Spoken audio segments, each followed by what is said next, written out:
Oh, look at him pulling. Look at him pulling. Holy cow.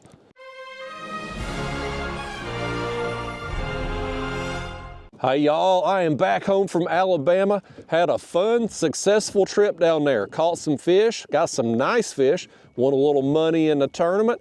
It was a good time, but we're back home in East Tennessee today and we're gonna be trying something different. This is something I've been thinking about for a while. Finally got around to rigging it up. You'll notice my bow mount is not on the front of the kayak. I have moved the motor to the stern. Bow mount motor on the stern. And you might ask, well, Justin, why the hell would you want to do that? And the main reason is to be able to kind of fish backwards in the kayak, if you will. Today we're going to be dragging out here. I'm right here at Watts Bar Dam. That's the dam you see there. We're right above it. And we're going to be fishing a deep flat right on the edge of the river channel here, right before it drops off. By having the bow mount motor on the rear of the kayak, as it pulls us along, we're going to be backwards to the motor, right? So we're going to be facing our rods. We're going to be able to hopefully better see our rods go down and have a more comfortable time reeling in fish. Well, assuming we do reel in some today, but if you're seeing this, good news, we caught some fish. So we're going to try this. This is something I've been thinking about for a while. It didn't really seem all that practical, but now that I'm out here with it, it's not so bad. So let's get some baits on. We'll see how this goes today, and we'll go from there. I've got us some skipjack laid out here. That's going to be our primary bait. My shad are a few days old. Those are the same shad I took to Alabama. So I'm going to put the skipjack on our dragging rods. I've got another rod here as well that we're going to have higher in the water column, trolling behind us. And so I'll put a piece of shad on there. I've been kind of using some live baits lately, bringing my cast net, getting us some shad. I wasn't seeing anything over here at the ramp and I didn't want to spend a lot of time with it because today, more than anything, is just trying out this motor setup on the back of the kayak. So we'll put a piece of cut bait on our light tackle rod and throw it off here. But let me get the camera in the chest. We'll get our baits on real fast and at least start fishing here while we talk about this motor setup. I've got some other news to talk about as well. I have found and fixed the leak in this kayak. That may not be big news to you, but boy, it is to me. I'll tell you about my next stupid idea that I'm going to be trying out, hopefully later this week, if the wind allows.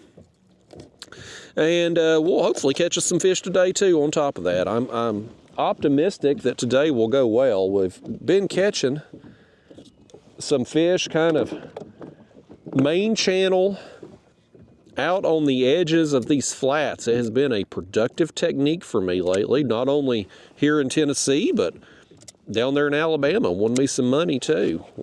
Got second place in the tournament there because of it. So I'm optimistic we're going to do well today and catch some fish, but time will tell.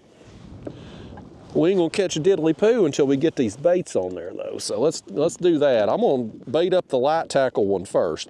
This is just a medium heavy inshore rod. I got 30-pound braid down to 15-pound fluorocarbon leader. That's a #1 size shiner hook. And I've cut just a little small piece of that gizzard shad, which is a few days old. It's older than what I like to use on gizzard shad. I like my shad, if I'm using shad, I like it to be fresh. But we're gonna roll with what we got today. So I'm just gonna send that out there. The wind help us get a little extra distance on that cast. We'll take it. And this setup here with my rod holders, this will change if running the bow mount motor on the stern of the kayak works out. Boy, did you see that splash right there? What was that? I don't know what that was. That was a big splash. Okay, we got that bait going out. But this, like I said, this rod holder setup we will tinker with this over time. If this setup works out. But today is day one fishing with this bow mount motor setup. I just got this rigged up, so we'll see how it goes.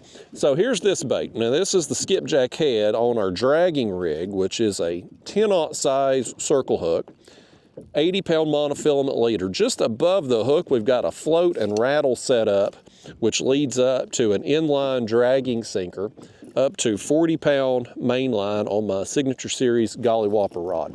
Both of our dragging setups will be this exact rig. We're just going to run a head and a body chunk, and that'll be the main difference there. And I'm seeing some marks right there. Let me get this other bait out, and we will try to film my graph so that you can see the contour map and how I'm set up. It's going to be difficult today because it's a sunny morning and we're kind of at an angle to the sun, so it's going to be shining into the graph, which makes getting good footage of that difficult, but we'll do our best with it to show you how I'm setting up. Let me get our cutting board out of the way. Set that up there. Let me dry my hands off and we're in business, folks. We're going to go unedited today. You're going to see it all. Whatever happens with this motor setup, whatever happens with the fishing, y'all are going to be here for every bit of it. So on the graph here, I don't know if that's going to show up or not, but I hope you can see the contour. So we've got a creek right here. We've got another creek that comes in right here above us. You've got a deep flat here, and then it goes off into the main river channel, which is really deep. You're looking 70 to 80 feet deep out there with our current water level. So what I want to do is put us on this top edge of the drop, right on the edge of the flat before it goes off into that deeper water. And it looks like we're veering off. We're kind of on the drop right now. I've got to get us back a little bit to the left. But we're going to follow that line all the way upriver here today. And I'm going to fish for 3 or 4 hours out here this morning. So, you know, at a half a mile an hour that I want us to go, 1.5 miles to 2 miles we're going to cover today, and hopefully run into some fish along the way. So I'm going to flip this bail over on the head bait. I'm going to let out some more line on that. And now the one challenge right off the bat with having this thing off the back is when the motor's off the back and we're looking at our positioning on the graph up here, it's opposite on the screen as to how we're doing. So I have to turn around to think, do I need to go right or left with the motor?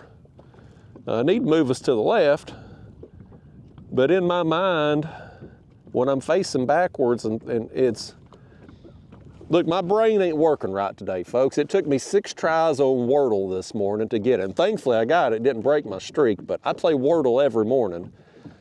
6 tries today, so that's where we're at with it today, folks. That's what you're dealing with here. Let me get my shades on. I'm seeing, man, right there, there's another mark on the screen. I've been catching some big fish lately, kind of working these deeper flats, middle to lower end of the reservoirs. It's been going pretty well, and that technique certainly down there in Alabama, I had went initially on tournament day. Well, I went down to pre-fish earlier in the week, and we're allowed 2 days of pre-fishing the week of the tournament. It's a new rule this year, but because of the wind and weather conditions, I only got to pre-fish 1 day. And I had went down to the lower end, got on some small fish, doing this technique here. Well, tournament day, I'm like, well, them small fish, they ain't gonna win me nothing. I'm gonna have to try to go for it. So I went up to the Elk River, which feeds in about midway in the middle of Wheeler Reservoir there. Looks great on a map.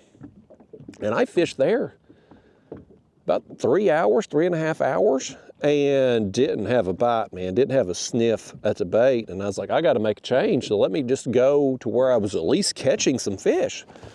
And so I went back downriver and started working a situation kind of like this on deep flat. And man, I started catching fish, and I started not only catching fish, but catching big fish.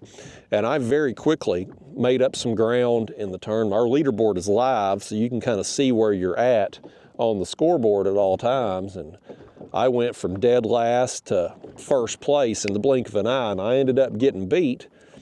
The guy was fishing at the dam and bumping up there below the dam, but if I had been down there the whole day, who knows how the score would have shaken out, but I have to believe I would have had at least a chance at doing better. I wasted the first 3.5 hours of my day. So that technique, again, when I went down to pre-fish there earlier in the week, the conditions, they were moving a lot of water. They'd had some rain the weekend before, and so water was up, the current was high.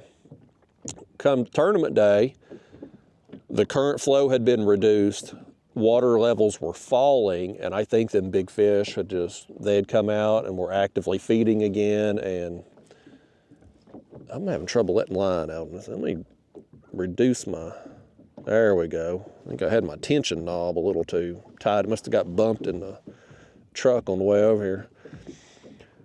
But all in all, y'all, it was a good trip. Things worked out in the end. I went down there thinking about the pattern that was working here. Oftentimes, and I think this is true with just people in general, but especially when you see something on video. I think maybe you see me catch fish on a certain spot on a video, and you're like, I got to go to that spot, man. That's the magic spot. When in reality, it's kind of one of those things where if you can find similar places to where you're catching fish, that bite is probably a pattern, and it's probably going on all over the lake or river. So that's why I always try to show you my graph at the beginning of the video when I'm explaining kind of where we're at, what we're going to be doing for the day. Because if we get on fish here today and say 40 feet of water on this edge of this deep flat, well, I guarantee this bite would be going on all up and down the river or reservoir, wherever, because I know it has been, because I was getting them way upriver from here doing this same thing.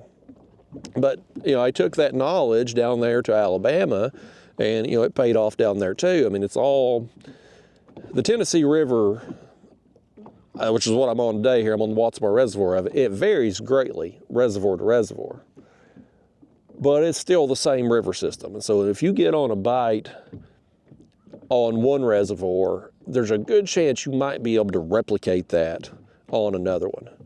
And so that's where I was going kind of with that whole thing. Like I hope when you see me or other people, you catch fish and whatever spot we're on, whether it's a deep flat today or a creek mouth or a point or whatever, take the knowledge, take that information, open up your lake map, your contour map there, and start circling spots that meet that. Like say we were catching fish in creek mouth 35 feet deep. Well, pull up on the map and see what other creek mouths are kind of 35 feet deep, and then go check them out.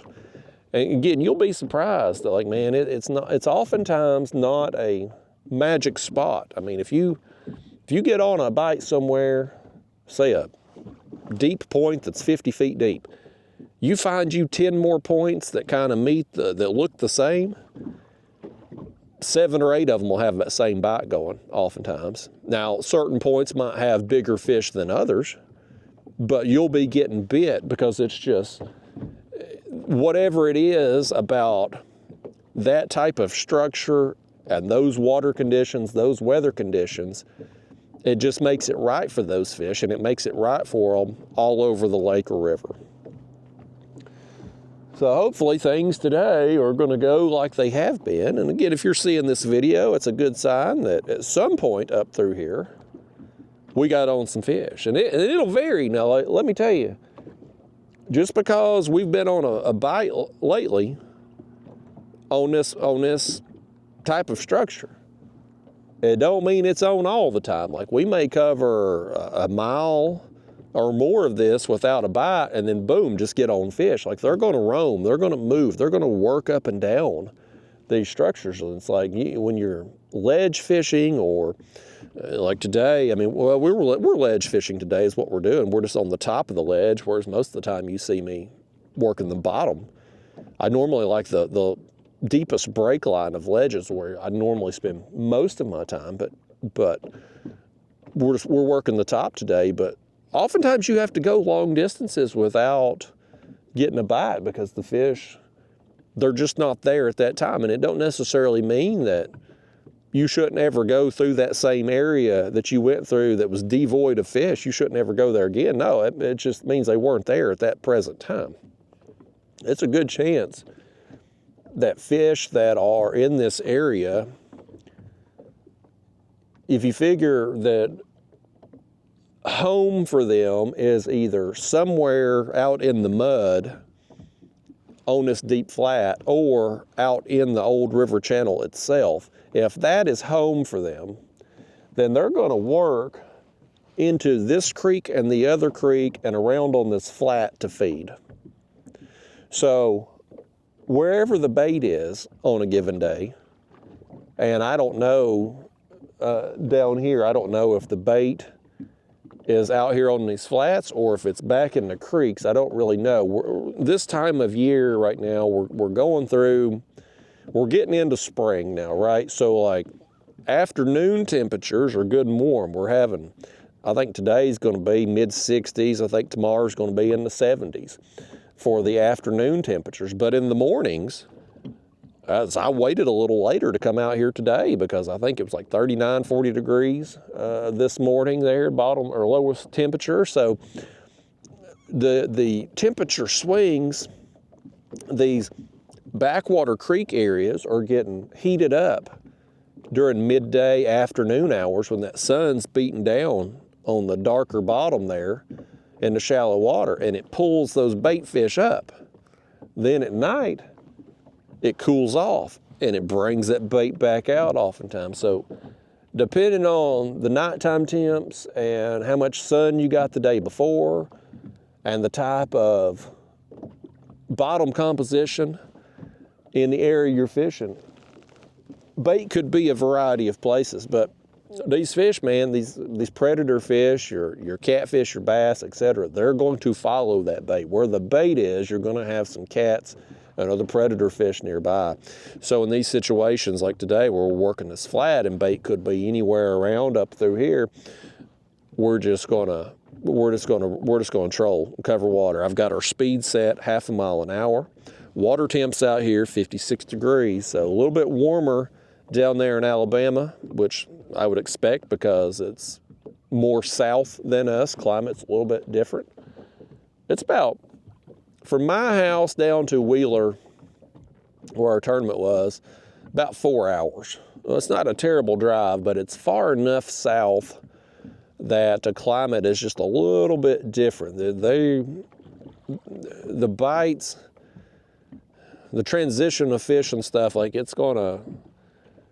gonna be 2 to 4 weeks apart usually when things happen, when water temperature, all that, like it's just, like for instance, the spawn, they're gonna go on the nest a little sooner in Alabama than what they are here, just because of water temperatures and whatnot. So it's just something to factor in, but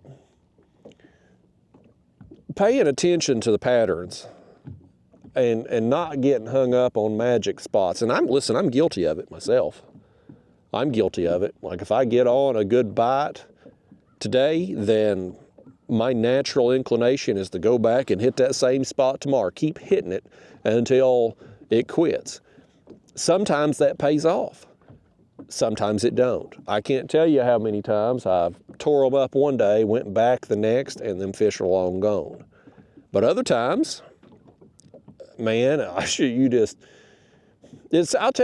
you one of the big things I figured out. And this may be beneficial to some of you. So if I'm anchor fishing and I'm anchoring on spots that fish are working through, The most obvious place that y'all see me anchor the most is a type of structure anyway, is creek mouths, right? I love fishing creek mouths. There's never a bad time to anchor down in a creek mouth, ever. That's 7 days a week, 365.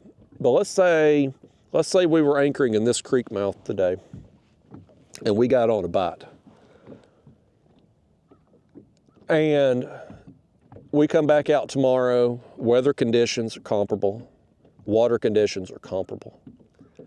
There's a real good likelihood that you're going to get some fish working through that creek mouth again at around the same time. Oftentimes in that situation, when you're on an anchor bite and you are fishing an area that they're not necessarily staging up at, they're just working through, they're passing through there.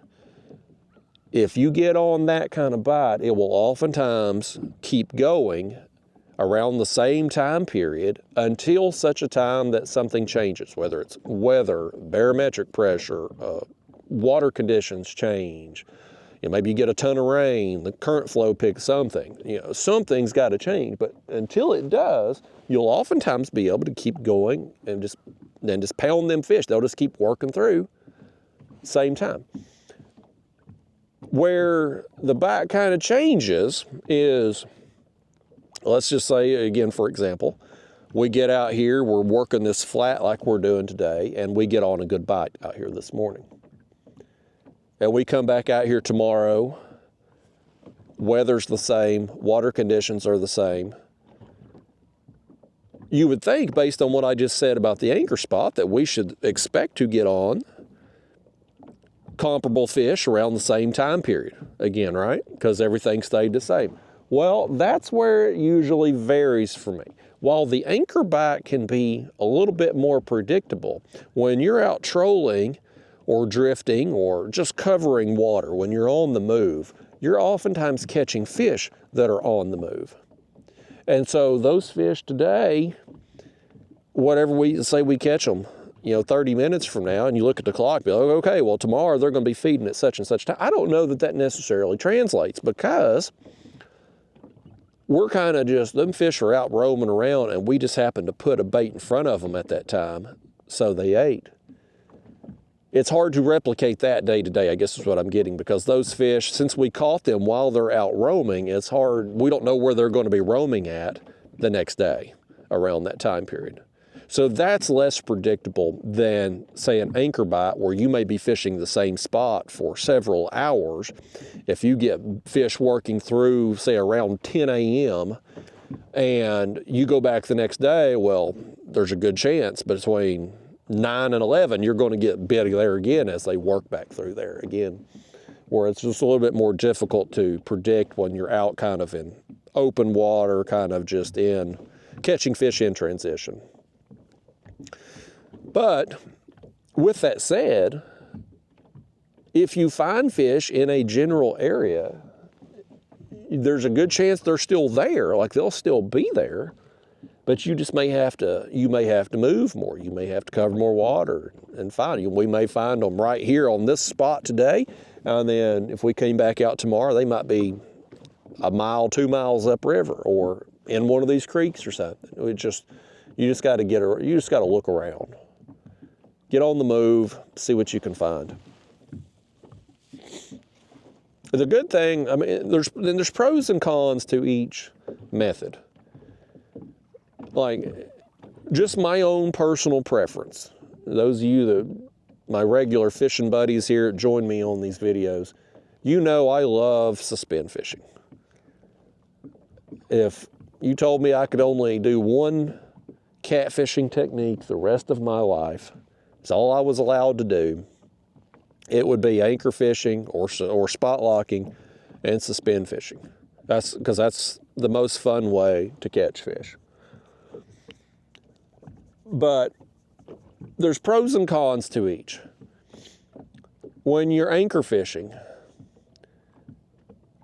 you are needing fish to either be where you're at or work through where you're at while you're on the water. And if that doesn't happen, if you are in the wrong place or if you're in the right place at the wrong time, you are not going to get bit. You're going to be far more likely to get completely skunked. Whereas if you are trolling, or if you got current and you're drifting, you're covering so much water, it's hard to get skunked. And it's not impossible. I mean, I've certainly done it. But it's way less likely that you're going to get skunked if you are actively on the move. That's why you see how many fishing guides out there are running planer boards. Why is that? Is it because it's just the greatest technique of all time? No, it's because they're out there. If you're on a guide trip, and say it's an 8-hour trip, full day, and they're running half a mile an hour, my gosh, you're going to cover 4 miles. Now you throw in the fact they're running planer boards, and you know, we've got 2 rods here today, so we're covering about each rod's 7 foot long. We got space here in the middle, it's a couple feet maybe, so we've got 15 to 16 feet spread here between our baits, which is why I'm trying to work the top of this drop. That's why I want to be right on the edge. I want to work that contour. I want to work that break line. Whereas the planer board guys, they might be farther over here to the right, kind of be in the middle of this flat, and spread out baits over 6, 8, 10 rods or more, and cover a huge swath. And they cover that much water, that many baits, for 8 hours, or say 4 miles, give or take. You're going to catch some fish, man. You're going to catch some fish doing that. Now, you might say, just why not just do that all the time? Well, I don't think it's very fun. That's why I don't do it. I don't like planer board fishing. I don't think it's very enjoyable to do. So spin fishing, way more fun. I mean, you're talking about catching fish on 30 feet of line, 40 feet of line versus some of these planer board. I mean, to run your planer board rods, you got to have your bait a good distance. You want to let your line out, let your bait out, then clip your planer board on. Then you gotta put out line to let your planer board spread out. So I mean, you've got so much damn line out. Catfish, especially blue cats, they're good fighters. Like, they fight hard, but they don't fight for long periods of time. It's not a long fight. I mean, even a big catfish, a few minutes, you got it subdued. It ain't like fighting a shark that you're going to be battling for an hour or two. No, I mean, it's a few minutes. So if you've got 100+ yards of line out, hell, the fight's over before, I mean, you're dragging them in most of the way. It's just not very much fun. So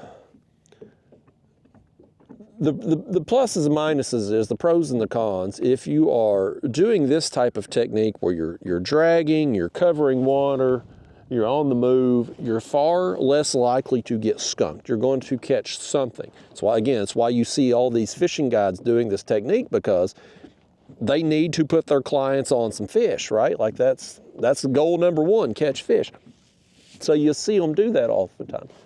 But whereas, like, you know, anchor fishing, like you see me how do, like, we're a very good chance we could get skunked on any given day, just from, again, being in the wrong place or the right place at the wrong time.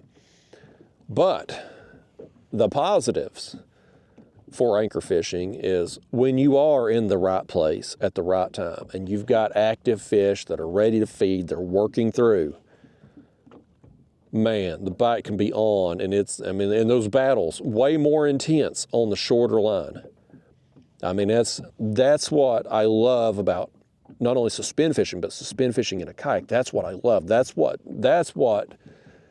gets the old heart rate up. You know what I mean? Like, that'll get me going.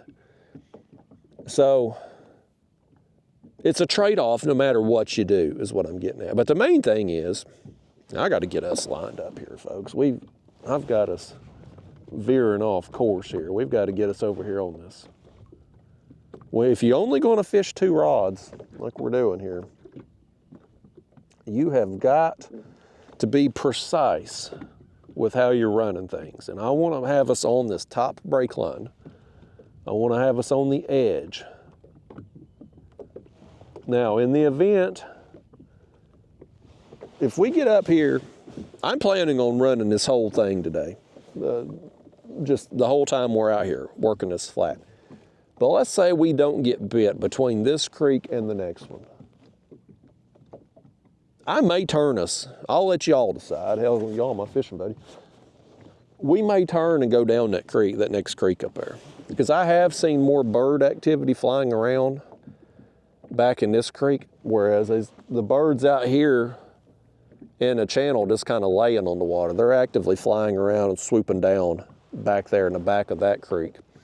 So we may turn. If we ain't got bit by the time we get up here, this other creek, we may turn and just go down it and see if we see some birds maybe.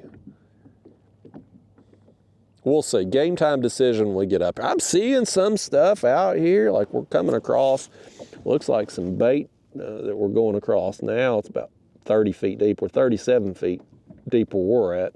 The bait's up just off the bottom a little bit, so we'll see. We'll see what we think when we get up here. I'm flexible today. But, yeah, I mean, again, it's just, it comes down to personal preference. What is it that you want to do? What is it that you like to do? You know, and I talk about how I personally don't like planer board fishing. Some people do. Some people enjoy it. They find it to be fun. So, you know, what do I care? If you enjoy using planer boards and that style of fishing, more power to you. Do what's fun to you. But you got to figure out that for yourself. Figure out what you enjoy and figure out how to consistently make that work. You know, that's the thing. It's like you can enjoy something, but if you're not very good at it, or you're not having much success with it, are you going to be likely to stick with it? We stick with things that we not only enjoy, but we get results with too, right? So you got to figure out how to be successful at whatever it is that you want to do. And you're going to be, if you enjoy doing whatever technique it is, you're going to be far more likely to get good at it, because if you're enjoying it, if you're having fun with it, you're going to stick with it more. Whereas if you like, for me, if you told me I had to go out and fish with planer boards every day, well, I mean, if I ain't doing no good in the first hour or two, I'm probably going to be more likely to pack up and go home, because I ain't enjoying what I'm doing anyway, right? Whereas if you like the process of what it is you're doing, you're going to be way more inclined to stay on the water longer or keep doing it. And that compounds, man. That extra time on the water, that works out in your favor over time. Time on the water is the great equalizer, no matter what it is you do. So anyway, we're off on philosophical rants about this, that, and the other. That's kind of how it goes in these videos. But this style of fishing, dragging, while I don't enjoy it with planer boards, I do enjoy it. It's a fun way to fish when you're not letting out as much line, and you know, you don't have the hassle of planer boards and such. And we've been doing real good. I'll tell you something else I've been enjoying lately and having fun with is the lighter tackle rod. Been catching a ton of fish on that light tackle rod. Now granted, been using live shad with it, whereas today we've got just a piece of cut bait on there. So probably won't do as good regardless today with it. But I've been having a lot of fun with it. We've been catching smaller cats with it, but on the lighter tackle, man, they are appropriate size for it. They're fun to catch. And that's part of my motivation for wanting to put the motor on the back of the kayak and when we're trolling and dragging, be kind of facing backwards, if you will, or facing the rods. That way, not only will it be easier, say on the bigger rods, because when we pick up, you know, we'll be facing the fish as we're reeling them in, but also too, we can keep an eye on the light tackle rod. Whereas when I've got the bow mount on the front, one of these bigger rods goes down, I can reel in the fish kind of setting sideways, which is, it's okay. I mean, it's not unmanageable. But our back rod, or the light tackle rod, is setting in the back rod holder. So you can't see it go down. You can hear it. You'll hear drag pulling. You might even feel it. But you don't get to see it. And so I want to be able to kind of set this up to see it. And we're definitely, I don't know if y'all can see it. I don't know if the camera angle, I guess you can maybe see part of it there. Like I said, we'll, over time, if this works out, having the motor in the back, then we will figure out something with the rod holders here. I don't know what that will be, but we will figure out something with it. We'll just have to, it's no different than when you get a new kayak. You've got to get some seat time in it, right? You got to get some seat time, figure out where you want to put things and whatnot. Well, I've had this kayak set up for fishing facing this direction, right? Like with the bow mount on the front, like that's how I'd set this kayak up. And so I like how everything is positioned for that. But now that the motor's in the back, we may have to reconfigure some things. So far though, one concern with having the bow mount in the back is to go forward, you've obviously got to turn the bow mount backwards basically and face this direction. And other people who have either put bow mounts in the back or they've run like stern mounted motors like Torpedoes or them Newport Vessels motors. One thing that they always talk about is like the motor being back, there's a fish. It's on the chunk. Oh, he come free, y'all. Did he get our bait? Y'all done lost the first fish. He didn't get the bait, still looks good.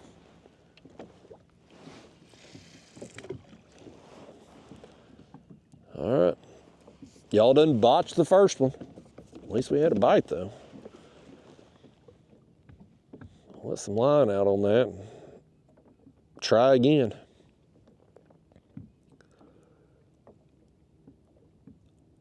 Anyway, back to the motor situation. The people who have put on a stern mounted motor, one of the things they've pretty much all been in agreement on is that the motor overpowers the rudder, which on this Hobie kayak is what you steer with. And in my situation coming out here today, and granted I didn't come very far. I launched over here at the boat ramp next to the dam, so I mean I just crossed the channel. But I didn't think it was that bad. Like I ran it on full speed because I was curious what my speeds would be having that thing in the back versus the front.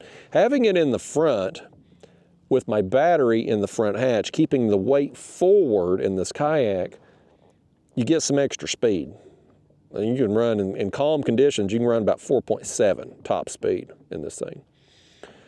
With it in the back today, calm conditions, and like 4.3, 4.4 is what I was kind of bouncing around. So you lose a little bit of speed having it back there. But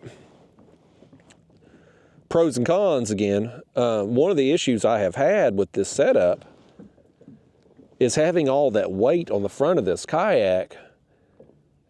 When you're out in rough, choppy conditions, you take water over the bow, And with the weight up front, the kayak kind of leans forward a little bit, so water don't drain around that front hatch. It pools up there at the front and gets in the front hatch.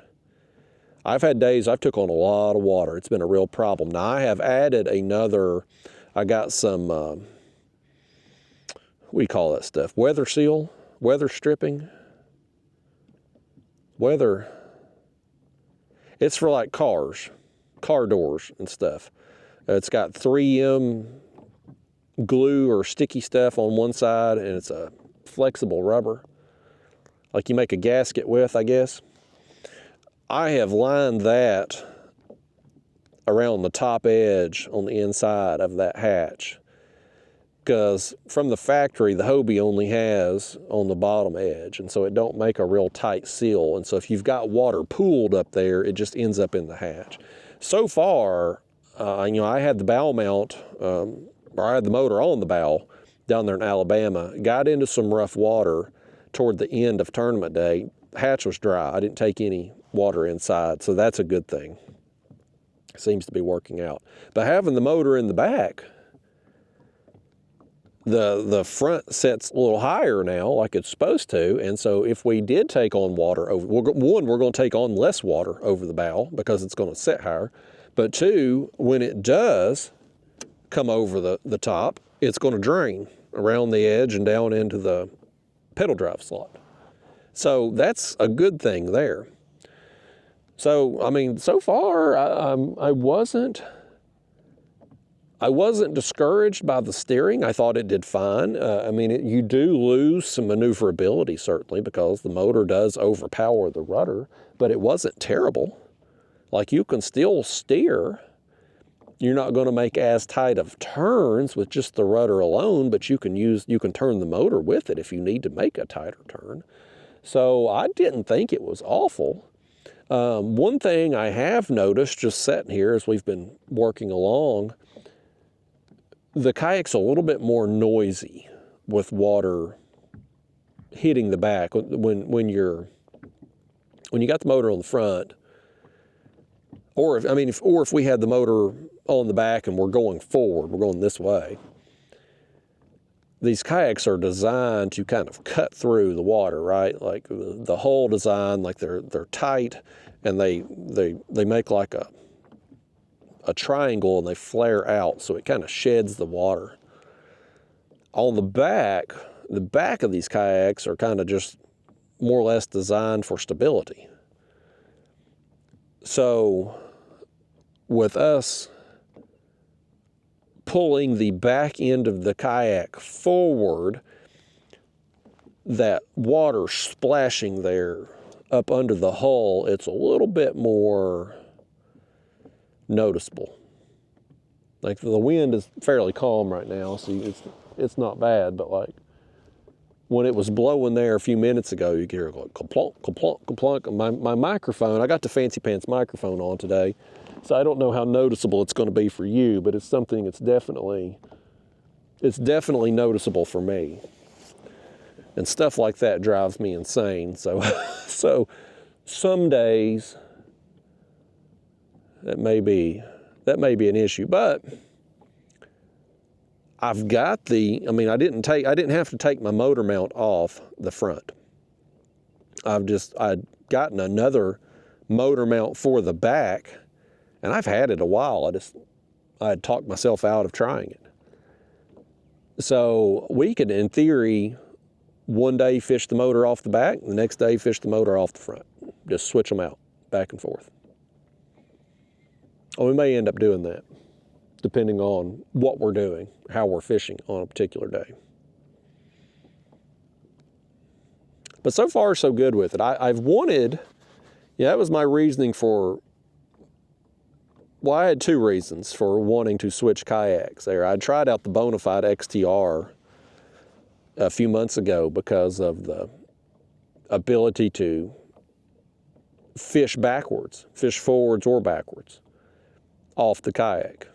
I wanted to be able to switch the seat around on days like today where we're trolling and dragging. I wanted to be able to face my rods.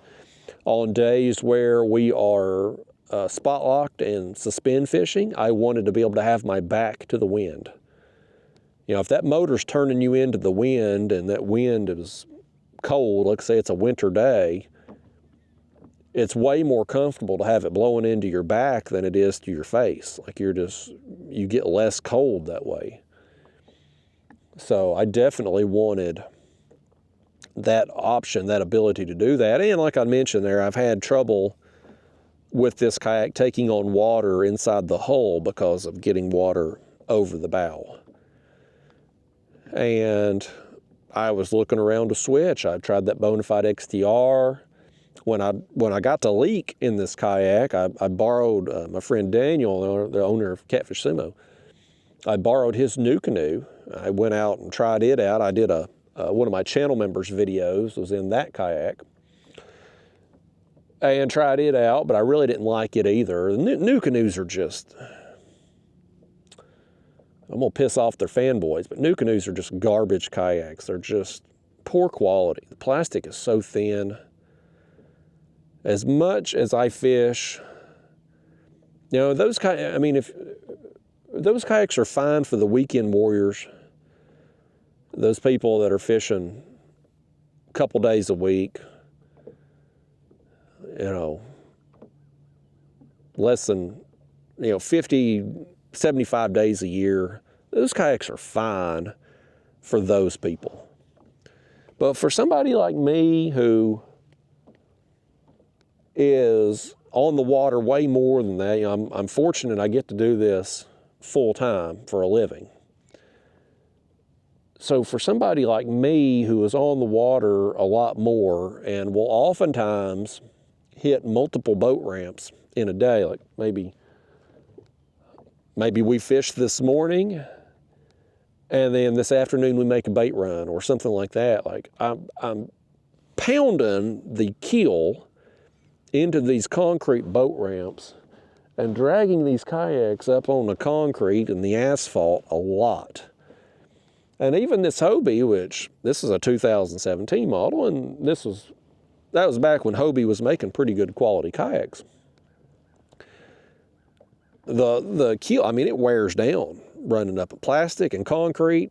Concrete always wins. So your hull gets worn down a little bit. I've had to add plastic to that. But the new canoe's plastic is so thin already, like I know it's just not going to hold up to hitting concrete boat ramps 300 times a year. Like it just ain't going to happen. It's going to wear out so quick. They're just not very good quality. And so anyway, I tried it out with Daniels. I didn't really care for it as far as fishing out of it. Again, I liked being able to fish facing my rods. I liked the seat on it. The seat, certainly it sits up a little higher. It's more comfortable. I liked it. But the kayak itself, I didn't really care for. So I am going to try, still have Daniel's kayak. I haven't took it back to him yet, so I'm going to try some things with it. This is something I've also done in the past unsuccessfully, but this kayak, oh, look right here. Oh, he dropped it, didn't he? Something hit our cut bait rod. Yeah, our bait's still on there too, I can feel it. Leave it out there, something nipped it. Hopefully we'll get some extra cats doing that, maybe some drum.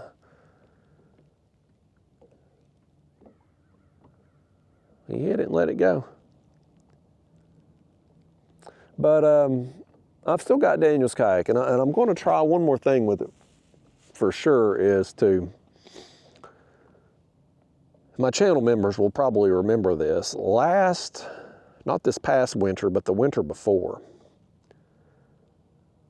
I had bought a little 10-foot Old Town paddle kayak, Jimmy rigged a motor mount on the front of it for a tiller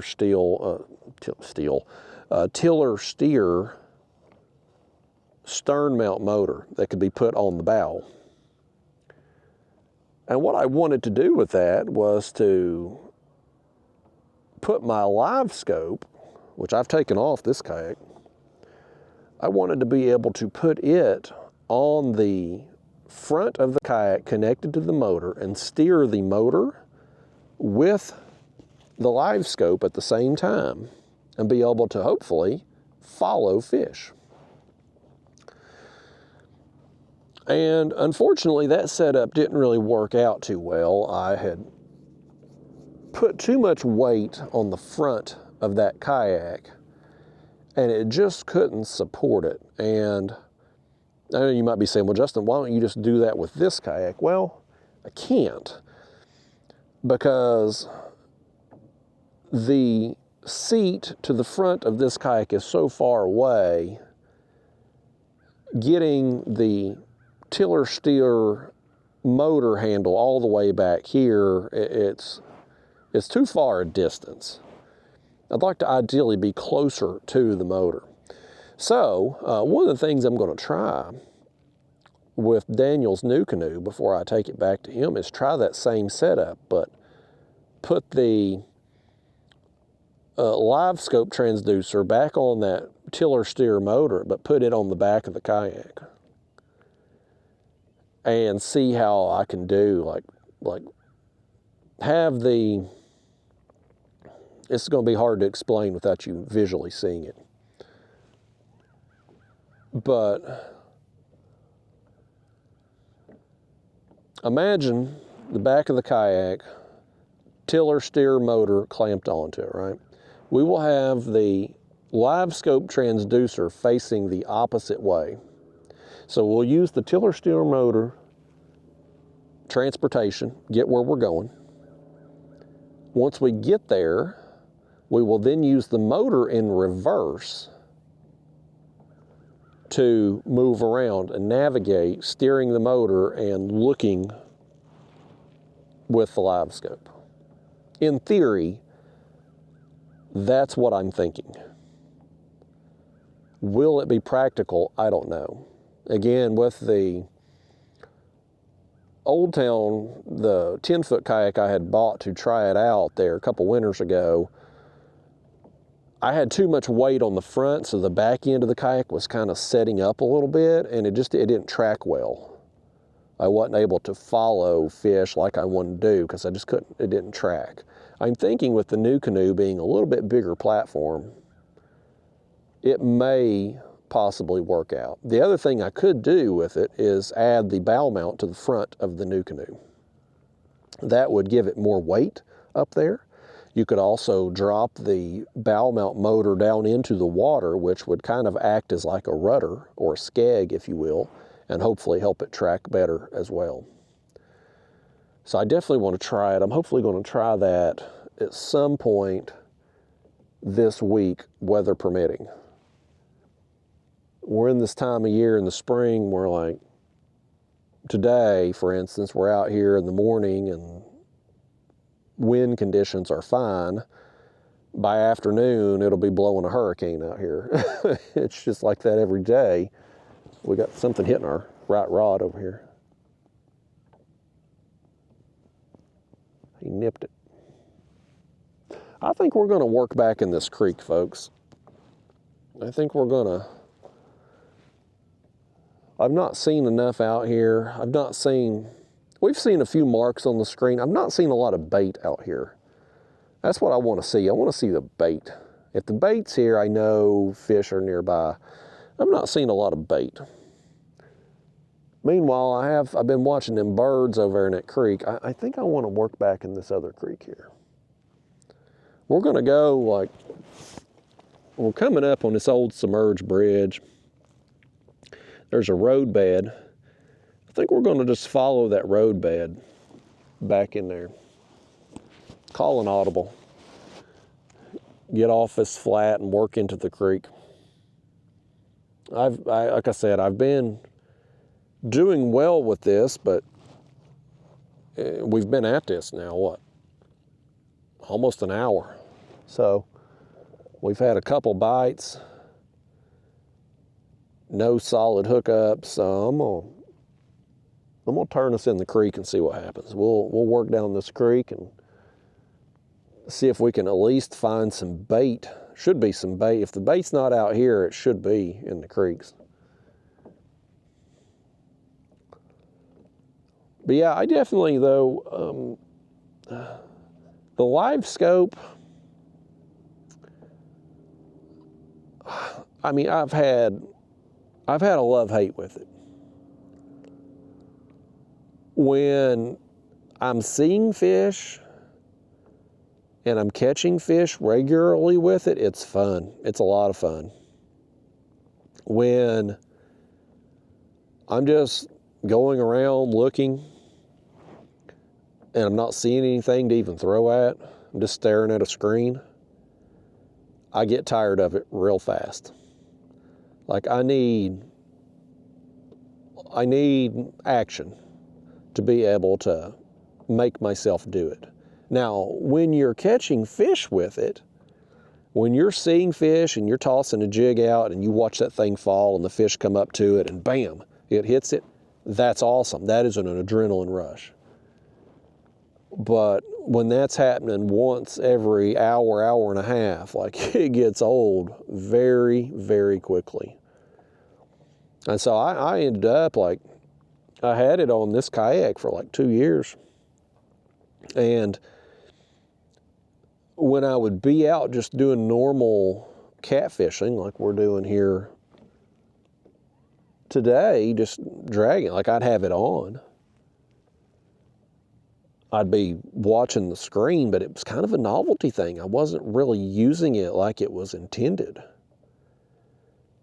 And it got to a point, I'm like, why am I carrying all that extra weight in the kayak when I'm not using it like it's intended to do? Because let me tell you, that screen, and I've just got the 9-inch version, but the screen, they call it the black box, like the processor for it, your battery that's dedicated to the live scope, because it does require more juice between the screen and the processor, and then all the cords that go to it, like, you're looking at damn near 20 pounds of extra weight right on the front of the kayak, which was causing me to take on more water as we get into, like, choppy conditions and stuff. And so I'm like, why am I keeping all of that weight up there when I'm not even using it like it's intended to do? So I took it off, and I haven't missed it.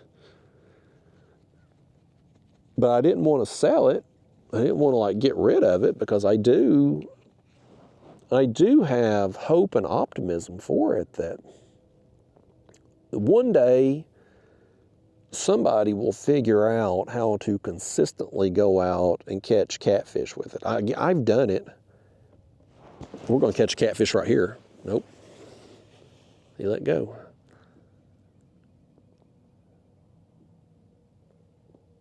He's after it again.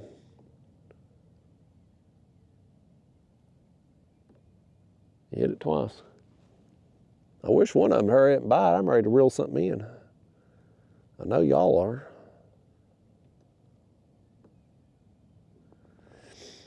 But I'm optimistic that somebody in the future will figure out how to go out and catch catfish consistently with live scope. I have only been able to do it in the winter for mostly smaller fish. I did catch one pretty large blue cat. I caught him on my ultralight rod, though. I thought I was throwing at a crappie. That was an interesting video. That video is on my channel. That was an interesting day for sure. I thought for sure I was throwing at a crappie. Surprise, it's a 25, 30-pound blue cat. But I've been able to do it for small cats mostly in the winter months when they're up. But for targeting larger cats on or near bottom, I just haven't been able to dial it in, and I don't know anybody who has. Yeah, you'll see an occasional video where they'll be suspend fishing and they'll film the fish coming up and eating the bait. Hell, I've done that a bunch of times while I've just been doing my normal fishing. That's not really yeah, you're seeing the fish on live scope eat the bait, but that's not really live scope fishing. When I think of live scope fishing, I'm thinking of sniping them. Like, let's hope this one stays buttoned up.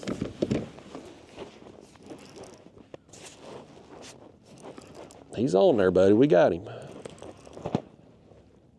Well, I'll tell you, buddy, it's a lot more comfortable reeling in fish facing the rod than it is kind of turning to your side and reeling them in from the back.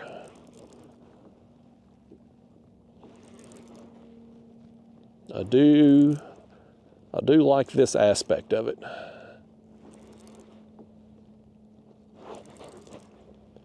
This one ate a chunk of skipjack. He ain't gonna be very big, but I'm happy to get him. He's getting a skunk out. We're about an hour into this mess. We're right at an hour into it. Still been skunked. Go down there, Alabama. Win, I think it's $840 I won. Feeling good about myself, catching all them big fish. Oh, second rod. Let's set this one back a minute and grab our... Oh my gosh, are you serious? Are you serious right now? He nailed that thing and didn't hook up. How is that possible? Bait's not foul hooked or nothing. My goodness. Let me let out some more line on this, get it back out there, and we'll finish reeling in the other one. I thought this was a good fish the way he hit it. Can't believe he come unbuttoned. We're going across this flat now. We'll, you can see there I've turned and we're heading toward this creek, so we're going across the flat.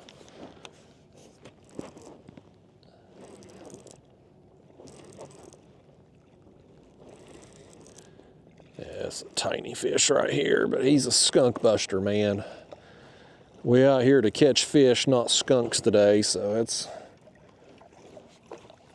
he's helping our cause. I don't even know how he's hooked here. Look how that hook is. What have you done, fish? The hook ran through.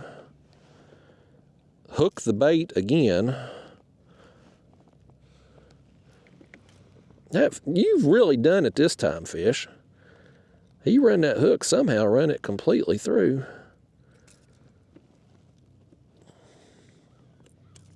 Goodness gracious. Fish, you couldn't do that again if you tried. Let's get him out of here. Go on, fish. I'll tell you what let's do too. Let's go ahead and, it's been an hour. Let's switch our baits. Let's put a fresh head and a fresh or body section on.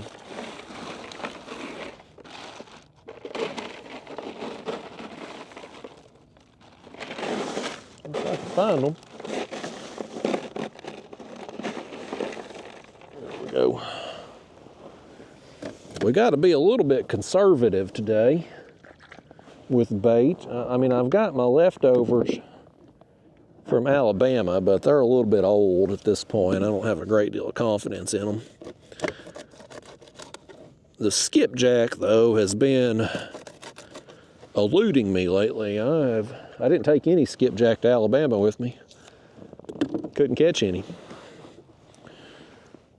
I think I got 4 or 5 there yesterday, so we'll have to be a little bit conservative with them.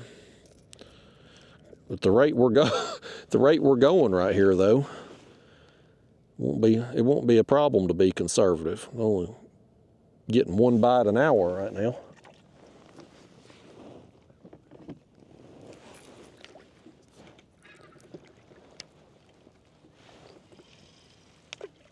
A little toss, start letting out some line. Now let's reel in our head, and we'll switch it out. Might as well go ahead and do it, and that way we can go into this creek here with fresh baits and a hope and optimism. I don't know if we'll do any better. I mean, I guess if you're seeing this video, we done better in the creek, because you're not going to see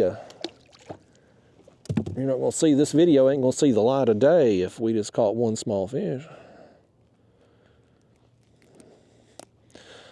But we'll go where we got to go. All right, let's let out some line on that. I think I'm going to go ahead. Well, I've backlashed that all to hell.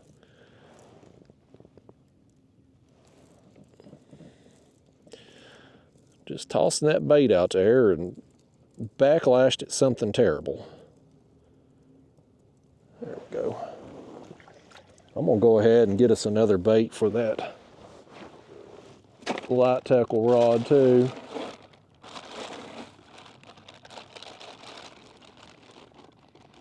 We'll try one of these. We'll try one of these smaller shad here.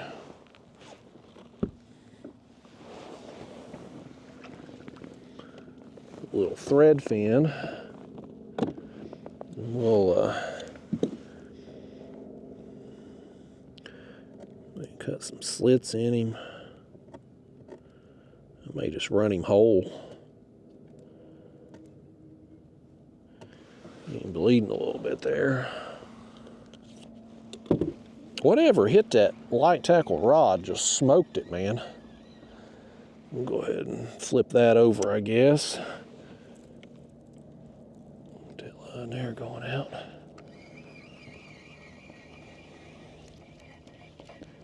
This was a piece of gizzard shad that we had on there. We'll just try a whole thread fin. He's kind of small. If he gets hit like that other one does, and they don't get to hook, they'll probably just rip him off the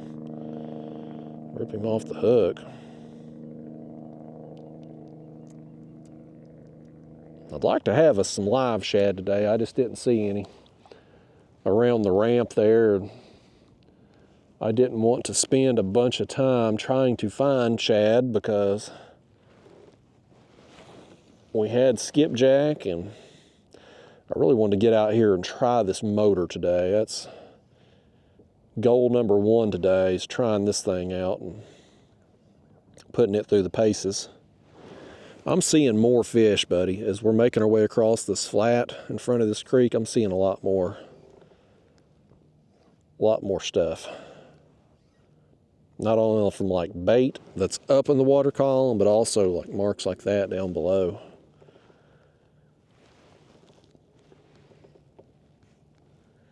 That's fishing, man. You just gotta go hit the water with a plan, and if the plan ain't working, you adapt.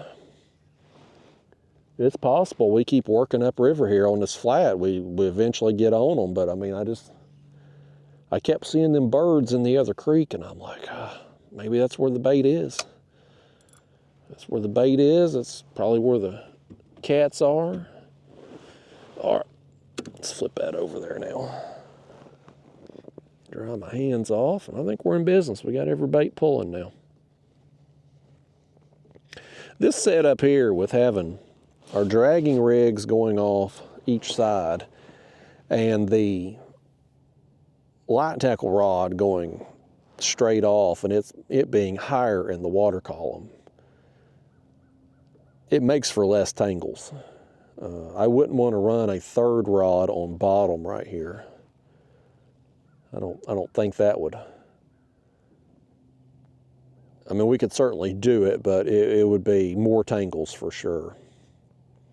This here gives us a pretty good opportunity to be able to get our fish in with minimal tangles and be able to fish that third rod. It's going to be in the way a little bit, this rod holder set. Probably what I would do, just thinking off the top of my head, if this works out having the motor on the back, which I'm liking it so far, Maybe we slide this back a little bit and put this forward. Put it in front of it. That way we could more easily grab the big rod.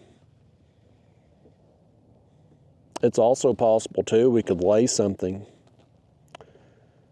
across our panels right there, our running boards. But that's where I put my measuring board for the tournaments. So I don't know that that would be ideal, because it takes that whole area right there, my measuring board does. I don't know, but having this in front of this one, like the reel wouldn't be hanging over, you know, like it would be easier to grab this rod if this wasn't in the way. And we'd have more space here for bringing in fish if this wasn't in the way. And I wouldn't have to slide it too far forward, or, I mean too far, this wouldn't have to come too far back, because like this one, it's got some space for my mount for my graph. And I can still easily, I've got enough room right here to bring fish in, so I would have the same amount of room on this side, just have this in the front. And it would still be within arm's reach to be able to easily grab it. That's probably what I'll do, if this works out. So far, I'm liking it. Now the noise, the hull slap, may get on my nerves a little bit on choppier days. The wind, it has completely died out here now, like it's perfect. That may annoy me though a little bit, the hull slap. One big thing is I've got to figure out the best way to raise and lower the motor. For getting on the water is not bad, but typically what I do when I'm getting ready to load up for the day is, let's say we've got the bow mount up there on the front, I'll get myself going toward the launch. There we go. Oh my gosh, he hit it again. Boy, these fish, they're short striking it. They're short striking it, man. It's like they're just nipping it, but they're not getting the hook too.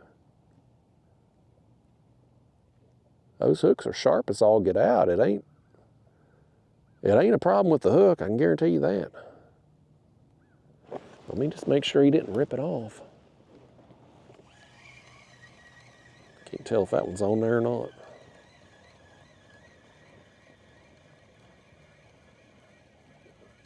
Yeah, it's still on there.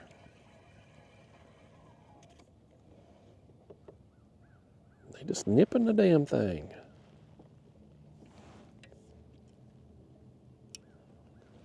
All right. Send it back out again. No, let's not. Let's cast it off the dang hook. Y'all made a lousy cast right there. See, I can't ever let y'all cast. I've never flung a bait off a hook in my life. Never, not one time. And I let you all cast that rod, and look what you done. Let's see if I got any more. I think I do.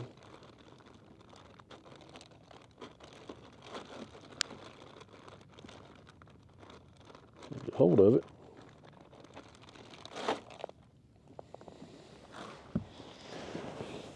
Yeah, let's cut some slits in him too, just because I don't like using shad that's this old, but it's, boy, that one's, you can see they just get soft and mushy like that. That's exactly why I don't like using old shad.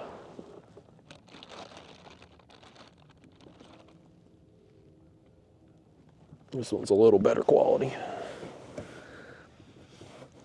Normally I want my shad 24, 48 hours old at the most. I like them to be super fresh.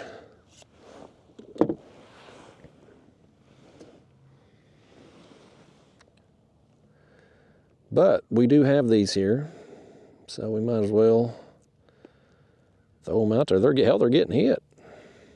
It's just a matter of getting a fish to hook up. Let's see if y'all can cast this one a little better.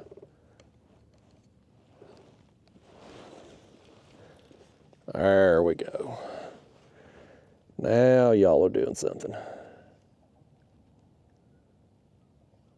don't remember what I was talking about now. Probably something brilliant. Y'all made a lousy cast and broke my train of thought.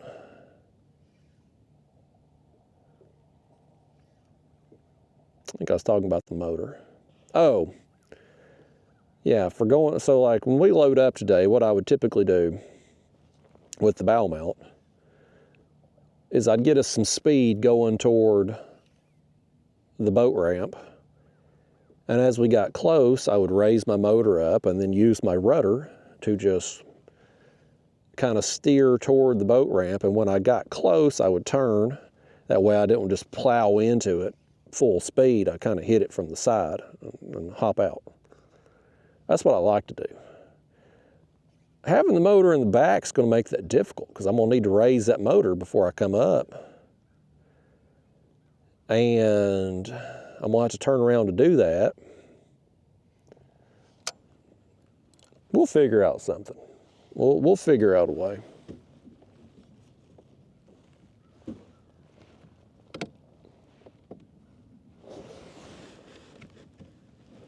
Well, that thing's about to pop off there, and I didn't have it on very good. There we go, that's better. I don't like them style of rod holders. In fact, I hate them. I would never use this style for our heavier rods, but in this situation, for the light tackle rod with the drag set kind of light, it's fine for that. Heavier duty application, no way, I wouldn't trust it. It'd get ripped right off. I'm gonna kick back a little bit here, folks. We're a little over an hour into this. Let me turn my battery pack on. I guess that'd be helpful.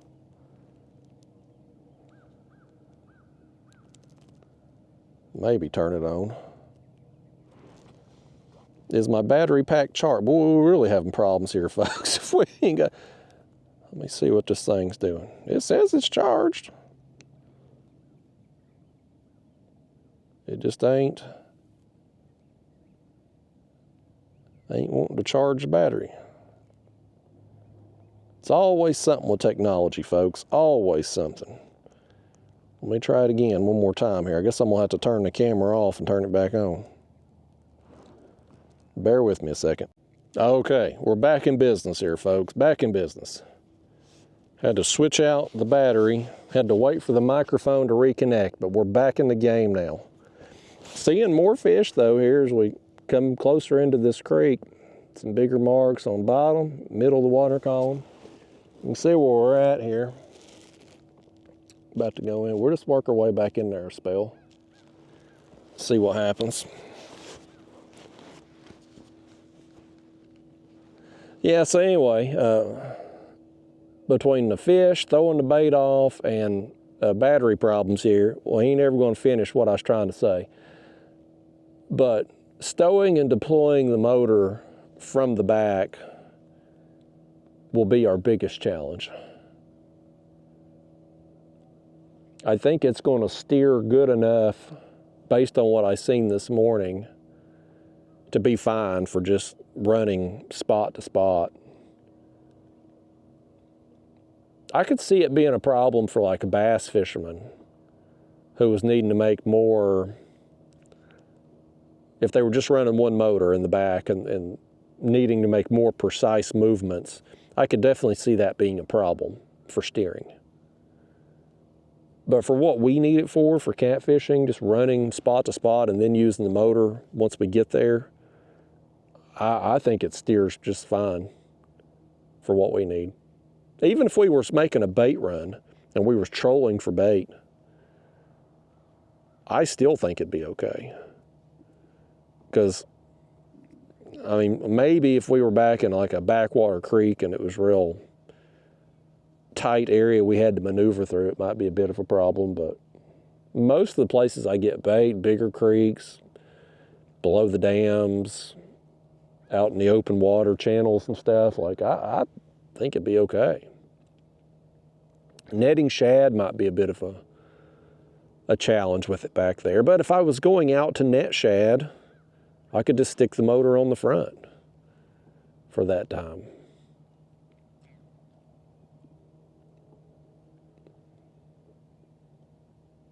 I think as the time goes on, like one of the things I'm wanting to do this year, I've talked about that some in recent videos, but I am wanting to run live baits more on a light tackle rod up in the water column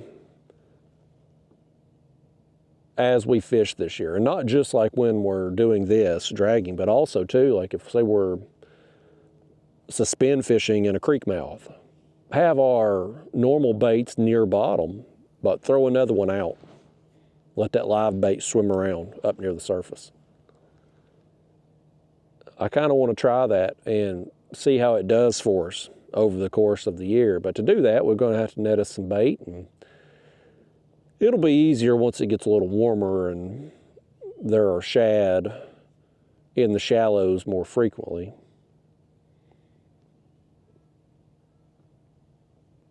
We'll figure out this situation though with the motor. It's something, I bought that motor mount, gosh, maybe 2 years ago at this point. It's been a long time because I was going to do it and then I talked myself out of it. And I was sitting there thinking on my drive home from Alabama, I was like, man, why don't I just try it? And so I put it on there and here we are, and so far so good. Now I did, once we started going backwards, I raised my rudder up. So I thought it might be, with it being back there by the prop and the prop pushing the water into the rudder, I thought it might push it to one side. So I just went ahead and raised it up.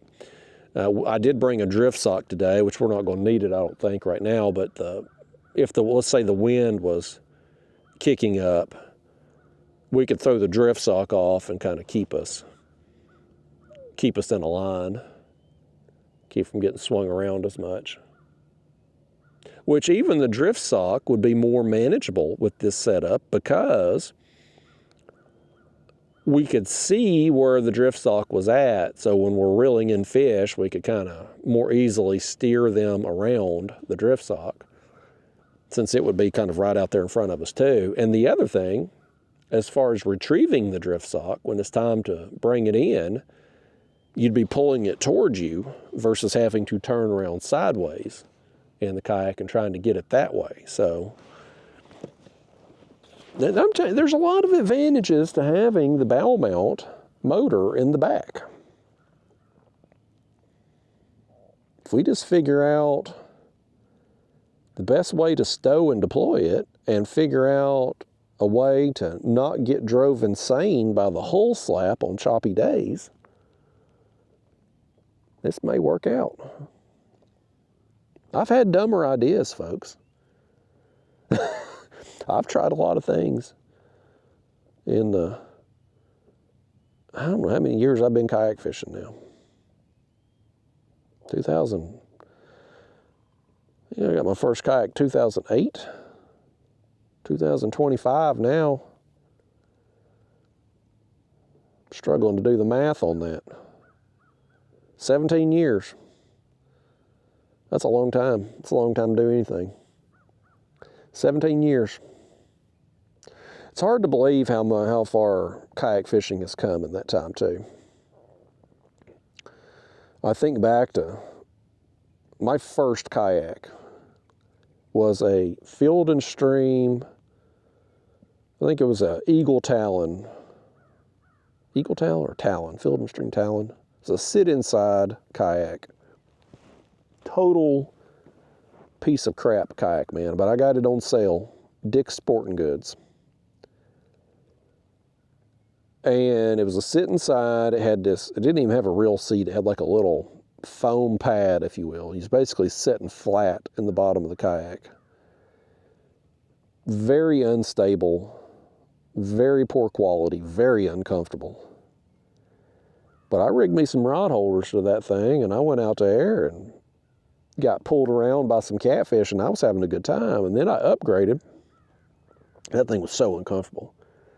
Like, I got to get something to better seat. The fact it was so uncomfortable, the unstable I could deal with, the poor quality I could deal with, the fact it was uncomfortable, it almost caused me to quit kayak fishing. But thankfully, I found a good deal. Boy, that was a big splash right there to our left. Right there's a tap on our baits.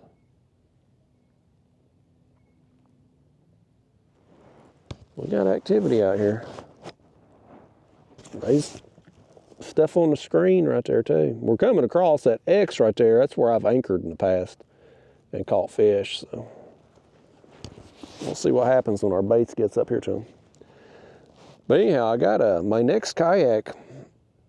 I got a Native Ultimate. And that kayak, I think they still make those. That kayak back though, in those days though, I had a 2007 model, and I'd bought it used, got a good deal on it. That was like top of the line kayak back in those days.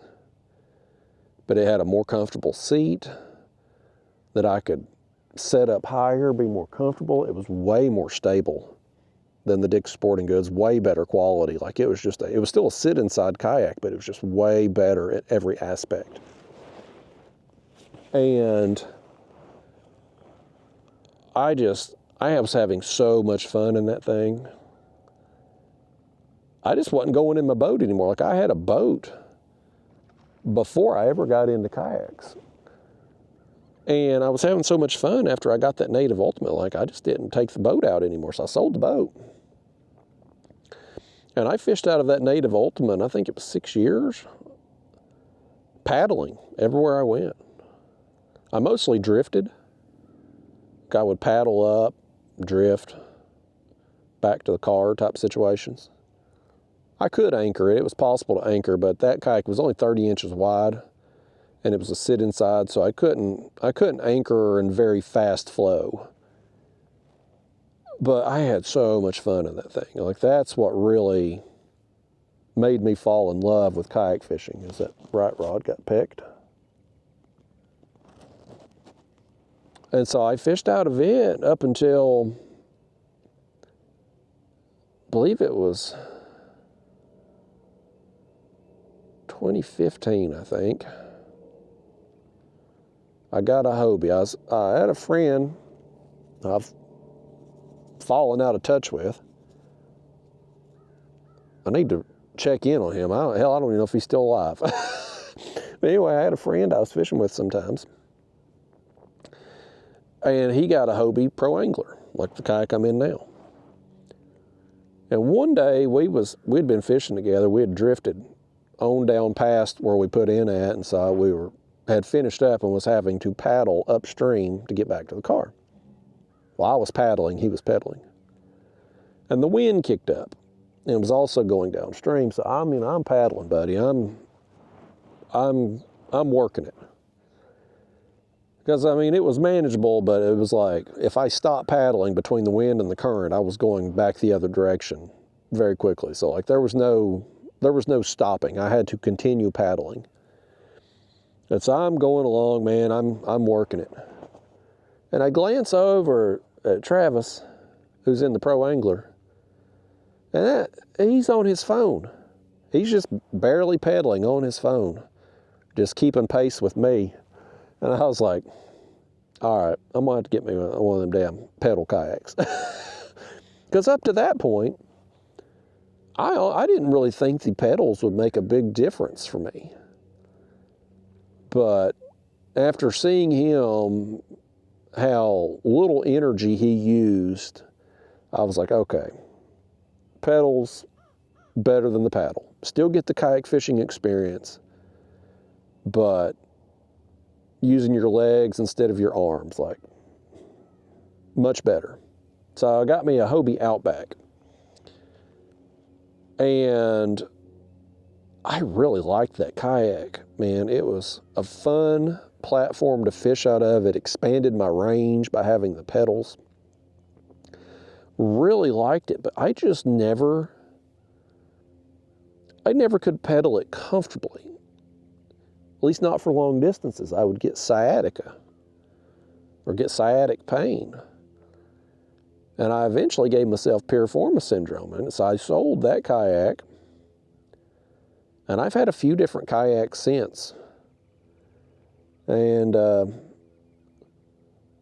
it's crazy now when you look at the kayak fishing industry today in 2025 and you compare it back to, you know, when I started there, 2008, it's amazing what has changed. I mean, back in those days when I first got that Native Ultimate, like that was considered a premier kayak. And nowadays, most people wouldn't even consider that kayak. Like it's a different world today. I mean, that kayak was 30 inches wide. All these kayaks today, even the paddle kayaks, are 36 plus inches. It's crazy. And the amount of accessories that have been made. Back in when I had that Native Ultimate, I had to make everything for it. I mean, I had to jimmy rig everything. I had to DIY it because you just didn't have a ton of options. You didn't have a bunch of accessories. I mean, hell, even I had a graph on there. I had to jimmy rig the transducer. There wasn't transducer mounts back then. Like there wasn't a way to attach transducers to kayaks back in those. In those days, you know what people mostly were doing? They were taking their transducer and putting it inside the kayak. Whether it was a sit inside or sit on top, they would put it in the hole. And they would cut out a piece of foam, put a bunch of silicone in there, put the transducer down in the silicone, and mount it like that. And it would read through the hole. Now, it didn't give you very accurate water temperatures, obviously, because it wasn't in the water. But it would function as a fish finder. But that was the common way back then that people would mount transducers, because there wasn't really, you didn't have transducer mounts. I actually made one. I took I don't even know what you call it. You can get them at the hardware store. They're like a brace of some kind, like a metal, it's like a metal rectangle with holes periodically in it. I don't know what they're really used for. And I don't know the exact name of them, but you get them in the hardware section. But I had a dashboard I had made. I took a piece of 1x6 and ran a bolt through the 1x6 into the gunnel of the kayak and put a nut and washer on there to hold it in place. And so I had that flush with the gunnels of the kayak. And so I took that metal rectangle and it had them screw holes periodically in it. I put that into the side of the 1x6, and at the bottom I ran my transducer. I connected it to that with that other screw hole. And I think about that now. It's like, it's crazy, all the stuff we did back in those days. And it wasn't that long ago. I mean, I guess it was, but it don't feel like it's been that long. Time flies, man. But nowadays, I mean, you've got every accessory you could ever dream of. So many different options in the kayak market. You can pedal, you can paddle, you can motor, stern mount motor, bow mount motor, drop-in motors to your pedal drive slot. Hell, we had a guy show up to our tournament last weekend with a damn outboard, 6 horsepower outboard on a kayak. 6 horsepower. It's like, at what point in time is kayak fishing not kayak fishing anymore? And like, I can't say nothing. I mean, hell, I've had it all, man. I've had stern mount motors, the bow mounts. I've had the drop in to the pedal drive. So like, I've had motors on the kayaks. So I don't know what the line is as far as what's a kayak and what's a boat. But when you got people with 6 horsepower outboards and a bow mount motor on the front, and they're fishing 10 and 12 rods off of a kayak, whatever that line is, it's been crossed. I don't know what the line is, but it's definitely been crossed. And I guess, I mean, for regulation purposes, when you add a motor to a kayak, it becomes a boat. I mean, we have to register it. In the state of Tennessee, here where I'm at, if you put a motor on a kayak or canoe, it has to be registered as a boat. You have to get numbers and pay I think it used to be $13 a year. I think it went up to $15 a year for your sticker on there. But like state of Tennessee says, it's a boat now. So if you go fish a kayak fishing tournament in a motorized kayak, are you kayak fishing? I don't know. And you might say, well, Justin, why don't you just fish tournaments that don't allow motors? Well, one, in the kayak catfishing world, they don't exist. Like, it's the only tournament option we have allows everything. If you can jimmy rig a 6 horsepower outboard on your kayak, it is considered legal. So, may not be smart. You're going to be ridiculed to no end. But if you can put it on there, it's legal. But if you just tried to have a tournament series that didn't allow motors, it would fail. Now, the bass fishing world's a little bit bigger. Hobie, of course, their Bass Open Series, they're not running in 2025, but 2024, I think they had made some concessions to allow motors, if memory serves me, but just because the demand for it. But like, if you tried that in the kayak catfishing tournament world, nobody would show up, because most of the people who are in kayak catfishing all have bow mounts. Because most of those guys are planer board fishermen, and you can't do planer boards without a bow mount motor. You got to keep moving forward at all times. So it's a pretty important accessory for planer board fishing. Look right here. Now, that's a bigger school of bait right there. We're right here. We're about this creek mouth now, just past the original creek mouth. Already seeing more bait, more marks there under it. We maybe should have been back in the creeks first thing. We'll keep making our way down through here. If y'all have stuck with me this long, again, it gets better, I promise. If you're seeing this, we got on some fish somewhere down in here. But I'm more optimistic by the second based on what I'm seeing. We'll turn us a little bit too. We're going around that point. Get us spun around here. But yeah, man, and if you tried to start a kayak catfishing tournament series and didn't allow motors, nobody would show up. I would be all for it, personally. I'll go out there and pedals.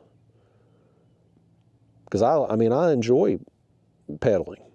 I got my Old Town kayak that I pedal. I got my Hobie Lynx that I pedal. I really enjoy both of those kayaks.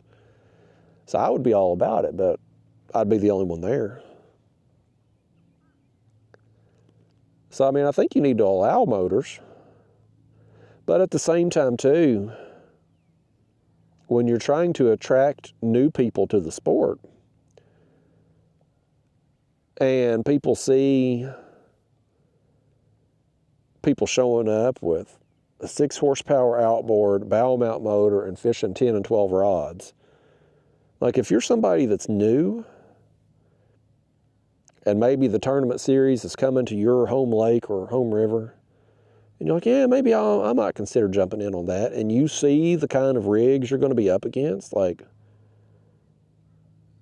I think it deters people. I think it deters people from signing up. I mean, our tournament there in Alabama this past weekend, we had 11 people. It's the first tournament of the season. Like, it was the first tournament of the season. The weather was good. People have had a lot of time to this. Our first tournament since last season ended in, I think, October. I think it was. September or October was our last tournament of the year last year. So, I mean, people have had 6 months to make plans for this. It's a new calendar year we're in since the last tournament, so you would think people's vacation time at work has reset. Wheeler Lake in Alabama, man, it's a destination spot for catfish. It's well known, a lot of big fish in there. And yet, we had 11 people show up in year 3 of this national trail. Like, the numbers are getting smaller. And I have to believe there is a correlation between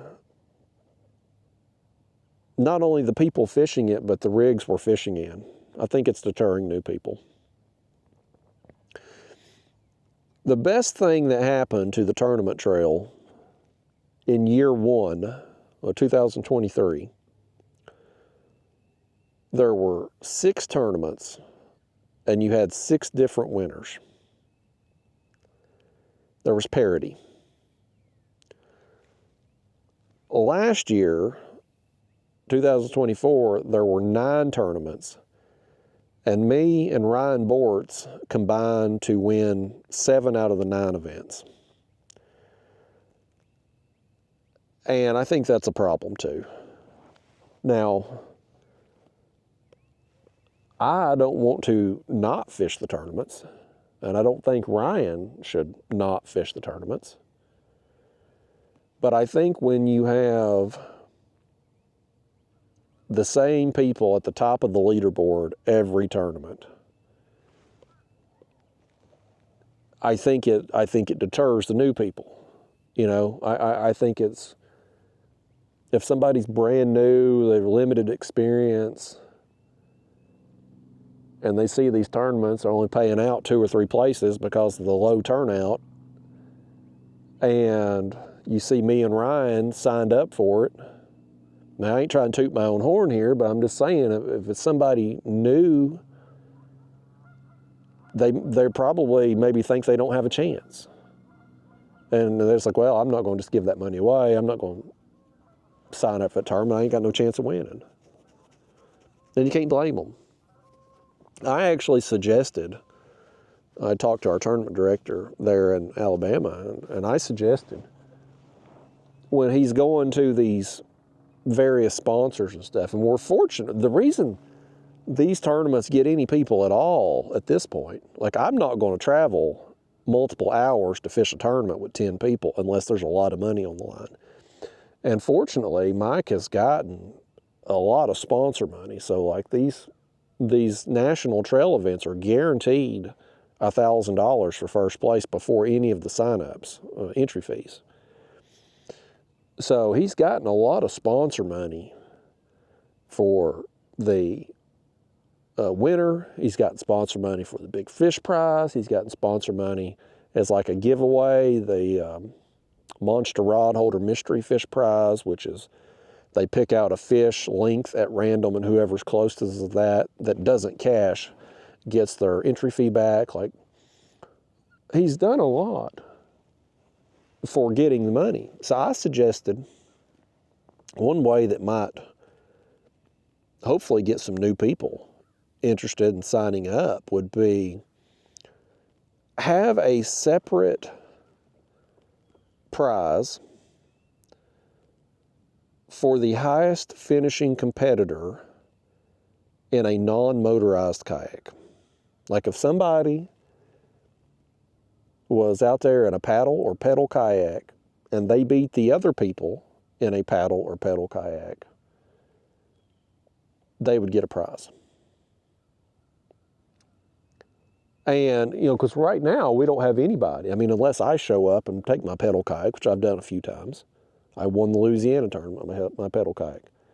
But for the most part, we don't have anybody that doesn't have a motorized kayak. So it might boost participation. Like if a person was new and they knew they only had to beat maybe 1 or 2 people to get a prize, and they would still be competing for the, well, we got some action here. Let's see what's going to happen here. Is he hooked up? Yeah, he is. All right, we're getting back in this creek here. Maybe this will help our cause. Got another one here. I wasn't sure if he was hooked up or not. He didn't hammer the bait, that's for sure.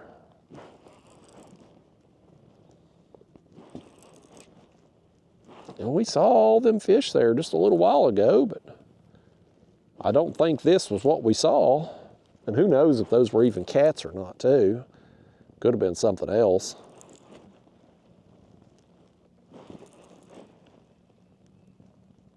This one, though, I'm pretty sure is a cat. He's not going to be very big, but it's another one. Yep, dink. Hell, I'm happy to get a bite, though, man. I come out here to catch fish. Y'all ain't catching us no fish. Y'all have made a terrible decision coming to this particular flat and this particular creek today. Miles and miles of same looking type structures up and down through here, and y'all pick the stretch that ain't got no fish in it, except for this one. Thanks for playing today, fish. Go on with yourself. Let's get us another bait.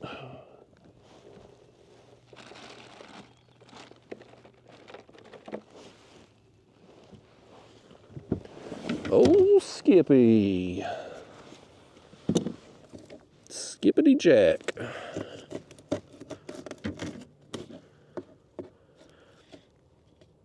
I'm gonna cut the gut pocket out of that one too.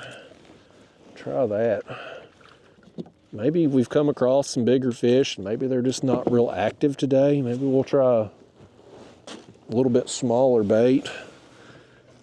And if we keep coming across smaller fish, hell, the smaller bait will be easier for them to eat.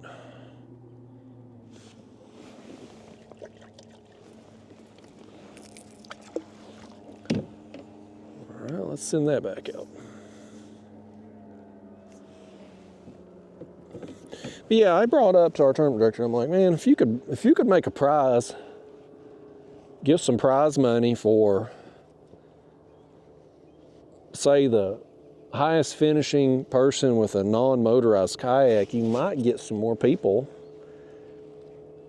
Because, I mean, a lot of people out there aren't interested. The people that are really into kayak fishing don't give a damn about the motors. And yes, they're going to feel at a disadvantage competing in tournaments for guys who have motors because they are at a disadvantage.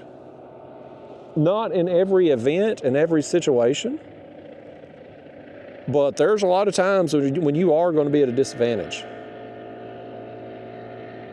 If it's a bite where you need to drag, the guys who have a motor, well, that motor over there sounds terrible. That guy's bass boat, I mean, he sounds awful. Speaking of motors. But yeah, like you're going to be at a disadvantage in some tournament. But if you had a prize where you knew you only had to beat maybe 1, 2, 3 people who were probably also new, kind of on the same playing field as you, and you would win a prize, plus you would be in contention if you did get on some fish to win the overall tournament too, I think you might get some more people signing up. Now, I told Mike too, I'm like, look, you know, because Ryan immediately said, well, you'd be the only one winning the prize because you'd be the only one that wouldn't be in a motorized kayak. I was like, man, you could take me out of it. Make me ineligible for it. Whether I'm in a pedal kayak or not, just make me ineligible for the prize just to try to get some new people into it, because I'm like, first tournament of the year, we ain't got but 11 people. Like, we ain't off to a good start. The rest of the events this year, the next one is on Nickajack in May. I suspect it'll have a decent turnout. It'll be a little bit closer for some of the fellas from up north to drive down. It's a more reasonable drive for them. After that, we've got 2 tournaments in Ohio, so those will both be bigger draws. Hoover and Sandusky. I think Sandusky's first, I think. I think it's in June, and I think Hoover's in August, maybe, or September. August, I think. So both of them will probably have decent turnouts just because of the location. But then after that, there is a tournament in Missouri, which I'm not going to be going to that one because that's a 10-hour drive for me. I don't have any interest in going out there for that event. I don't know how many people are out that way, so I don't know how many of them will go. I don't know how many guys that we currently have fishing east of the Mississippi that are going to make the trip. So, total wild card how that turns out as far as attendance. Then in October is Texas, Lake Tawakoni. I don't know exactly how to say it. Tawakoni? There'll be some meme somewhere of me trying to say the name because it's so difficult. That's another one I probably won't be going to just because of the drive. You're going to have a few $100 in fuel to get there, plus lodging. I mean, you could potentially win the tournament and lose money. Like, for me to go to a tournament, there has to at least be the hope that if I win, I'm going to turn a profit on the trip. Like, your winnings need to cover your fuel, your lodging, your food, your entry fee. Like that, I mean, that needs to happen. And I don't think that's going to be the case in Texas. Now, there are a bunch of people in Texas who are into catfishing. I haven't looked at the numbers lately, but it used to be 10% of my YouTube audience was from Texas. So a lot of people down there into catfishing, into kayak catfishing. But I don't know if those people will show up for that tournament or not. It's the first tournament we've had there, I don't know. And then after that is Louisiana, which last year I think we had 7 people go to Louisiana on the Mississippi River. And that tournament, for sure, if you have an outboard, you are at a huge advantage because boat ramps there, public access is so limited. I mean, it's like one public access spot every 30 to 50 miles down there. Like, it is. There's no access. I had took my pedal kayak there last year just hoping to be able to drop into places that didn't have a ramp, and I couldn't find anything. Like, it's all private property. So if you have an outboard down there and you can make long runs, like it's going to open up a lot of water to you. So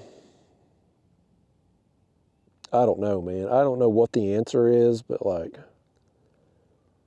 11 people, first tournament of the year in year 3. That sucks.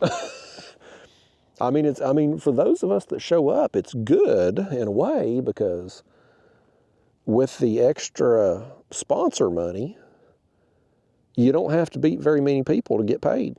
So from that aspect, I think the winner in Alabama got $1,400 and some odd dollars. I got $840. Third place was $500 and something. Big fish prize, I believe, was $250 or $275. So, I mean, that's pretty good payouts to only beat a handful of people. But at the same time, too, it's only a good deal like that because it's a reasonable drive. I wouldn't want to drive like to Missouri and drive 10 hours for that same payout because I'm going to have more hotel. It's going to take more fuel. It's just, you're going to have more expenses. And so, like, even for me, with the limited turnout, finishing second place, I turned a profit on the trip. Not counting me, I mean, obviously me getting video, doing YouTube crap, getting videos while I'm there, that helps me turn a profit regardless on these trips. But I don't want to factor that in, you know, like I want to be able, I want to ideally be able to turn a profit just from the tournaments alone, and then the video stuff be just extra, you know. So for me this time, because this tournament was so close, I'd went down and pre-fished that one day, so I'd got a hotel there the night before. So I had about $100 in fuel and the hotel, which was $100. That's $200 on my pre-fishing. And then same deal on the night before the tournament, hotel and driving down. So there's $400 plus the entry fees, $150. There's $550. So I still squeaked out a little bit of a profit getting second place with the limited turnout. But man, if I had had to drive an extra 6 or 8 hours, or Texas would be even longer, and maybe take on another night or two of hotel, like you couldn't squeak out a profit. You know, I think you're going to have a hard time attracting people, aside from the fact it's hard to attract people anyway when the same people win all the time and they're competing against guys with, you know, every accessory known to man on their kayak. It's hard to attract people anyway. Throw in the fact that even if they do well, they're going to be struggling to turn a profit. It's not conducive to growing the way it currently is, which is a shame, really, because overall it's a good group of guys that's going to this. It's fun. I think our tournament director does a fantastic job. He's real good at putting out fires whenever they start, before they turn into a inferno, you know. Because you're going to have, listen, it's tournaments. You've got money, you've got ego on the line. You're going to have some drama from time to time. It's like that in anything in life. If you've got money and ego involved, you are going to have some occasional drama. But I think our tournament director, Mike, he does a really good job of nipping it in the bud as soon as it starts. He's very transparent. He's very direct, and I think he does a real good job of handling that aspect of it. But none of that stuff matters if you don't have people showing up. I mean, it's when you get right down to it, it takes participation. And I don't know, I know there's a bunch of people that are fishing for catfish out of kayaks now, but I don't know how you get those people involved in the tournament aspect of it. And I can't blame them for not wanting to get involved in it, really. I mean, not everybody's into it, and I understand it. It does take away a little bit from the fishing experience. I mean, don't get me wrong, the competition part is fun, but if you're not a competitive person, I could see how it wouldn't necessarily be fun for you. And then there's the fact that these tournaments happen on weekends when it's heavy boat traffic days, and you can't really pick and choose your conditions. I mean, like for me, coming out here today, like I chose to come fish the morning hours because the wind is going to be bad in the afternoon. Well, when you're fishing a tournament, like it's set on a day and time, and that's that. Whatever the weather is, the water conditions, there's a fish. Oh, look at him pulling. Look at him pulling. Holy cow. Holy cow, man, he took off.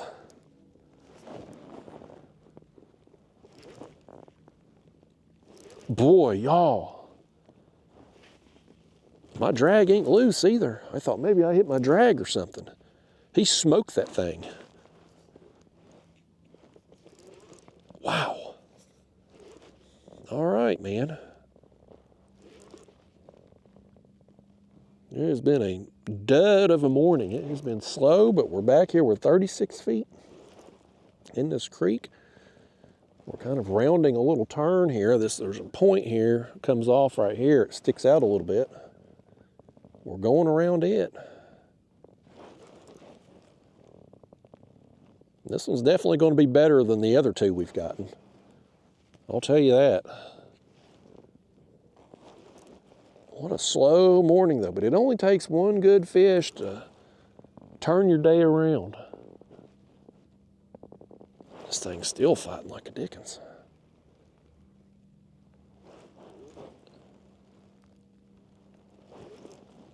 Now, when you're dragging like this, all the fish are going to feel a little bit bigger because the motor's compensating. Like as this fish starts pulling us backwards, the motor speeds up to maintain our half-mile-an-hour speed. So you're pulling against resistance all the time, in addition to the fish fighting. So that's going to make them all feel a little bigger and a little bit harder to judge as far as the size of them. Whereas when you're suspend fishing, you kind of know right from the get-go how big a fish is usually. I think it's going to be a pretty good one right here. When he rolls, it's a blue. When he rolls, like you can feel, you can feel how he's rolling. It's got a little bit of size to him. That line was stripping off there though. I had to check my drag. I'm like, man, our drag's got loose somehow. Yeah, it's a better fish. Come over here, blue kitty. He ain't as big. It's a good fish. He ain't as big as I thought he was going to be, though. He hit that bait with authority, man. Look at that thing right there. That's a much better quality fish. On the head bait. Let's get over here and get your glove ready.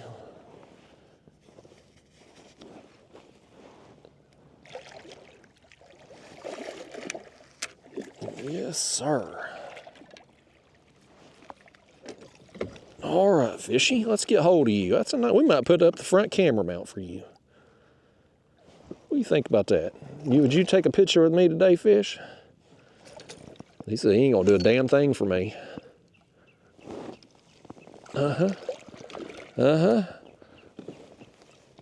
Yeah. I mean, it's a solid fish, but I thought it was bigger, man. I gotta get my pliers on that hook too.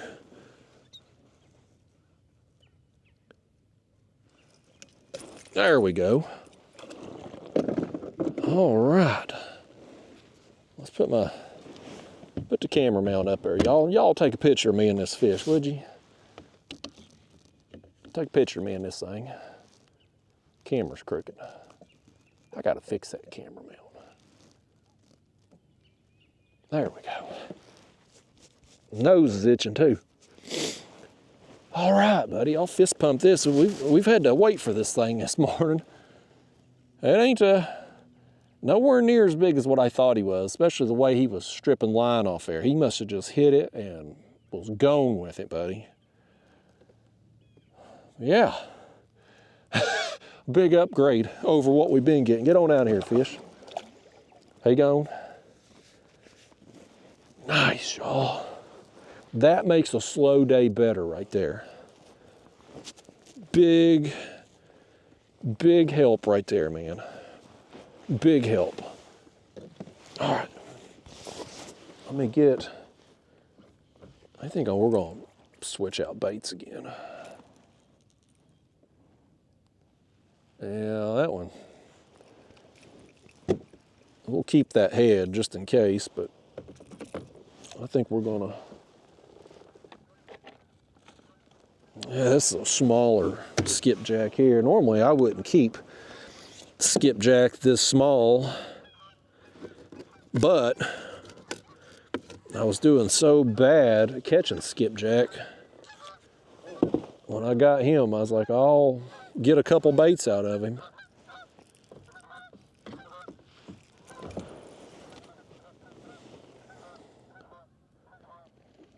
Oh, there's another big splash over yonder. All right, there's our next bait.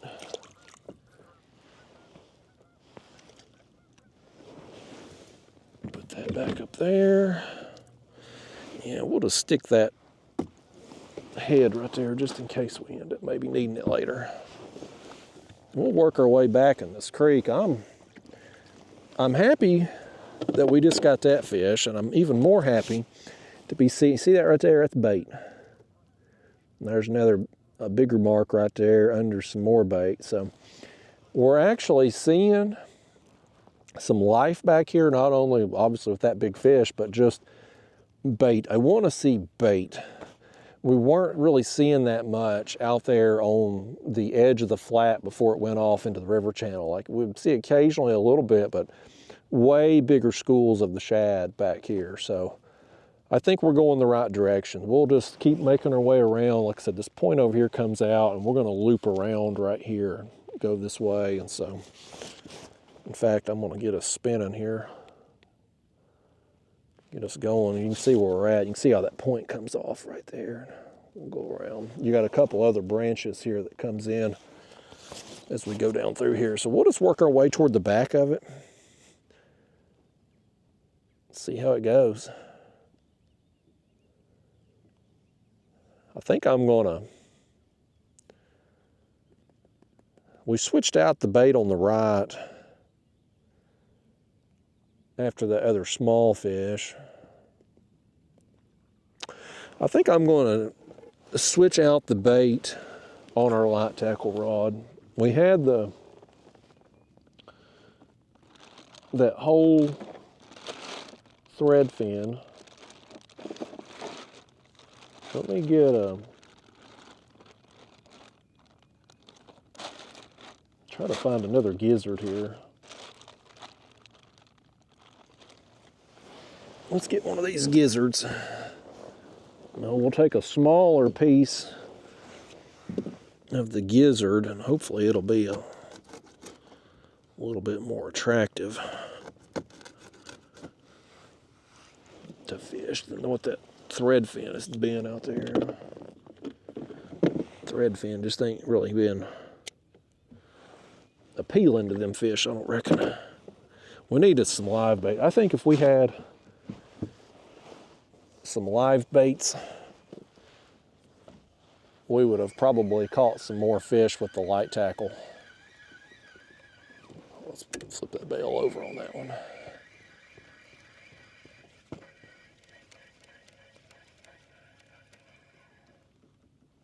Hold on, we got a snag here.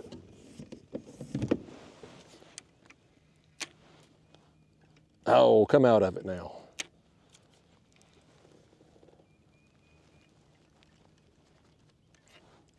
Oh, crap. Well, we've reeled in that line at a good time, because we're going to go back and try to get this one.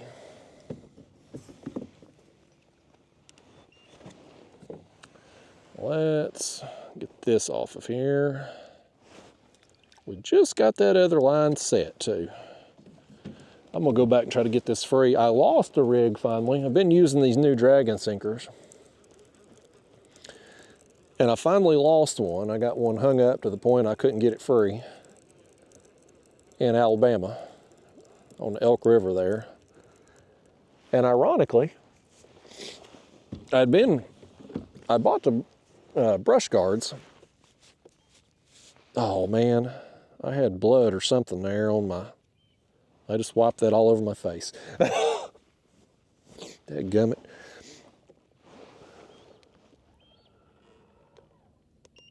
Okay. This will be where it gets a little challenging here with the rear mount motor when I need to go back for snags. Lower my rudder down again. But yeah, I lost one. I had to break off. And it was one I had the brush guard on. I pulled through some brush. Well, I pulled into some brush. I didn't pull through it. I did with the rod. The rig that didn't have the brush guard came through the brush. The one that had the brush guard on got snagged to the point I couldn't get it out. We'll see if we get this one back or not. I've got them pre-tied, so it's very easy to it ain't easy to break your line in a kayak, but it's easy to get a new rig on and be ready to roll again. I don't know if we're going to get this one back. Honestly, don't know what we're snagged in down there. I don't feel the sinker moving, which leads me to believe that it's the sinker that's hung and not the hook. Oftentimes, if you feel your sinker moving, then you know it's your hook that's dug into something. And that's usually what happens.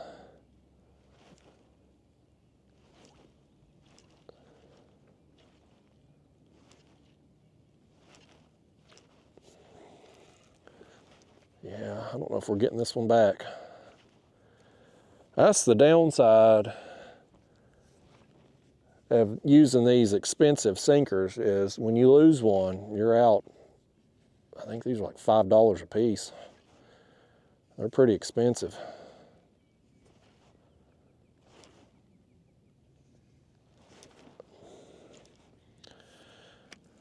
All right, well, dang, that sucks. They had been doing really well, and now I've lost them. 2 catfishing trips in a row.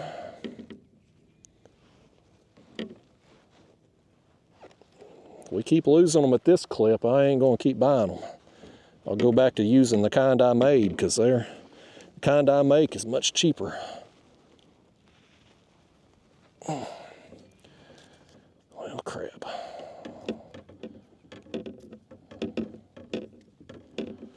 I'm wrapping trying to anyway, wrap my line around my camera mount here so that I have something to get leverage on to break this line with. Otherwise it cuts into your hand. God dang it. I can't break that damn line. I guess we'll just have to cut it. Damn it. It ain't popping free though, I'll tell you that.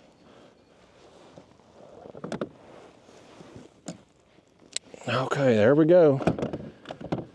Another one of them fancy $5 sinkers. Gone. Okay, let's get us spun back around here.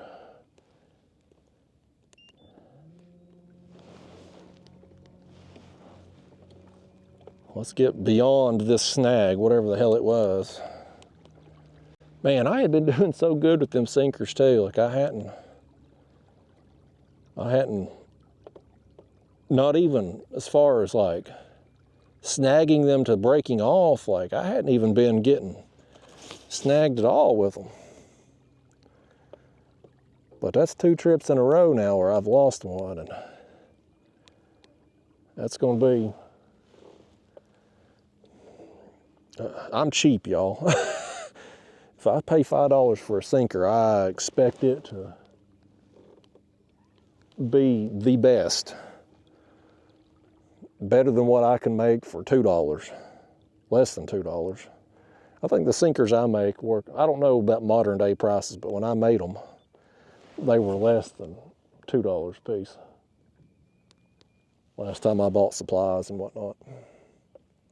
All right, let me get reset here. We'll get our other lines going back out.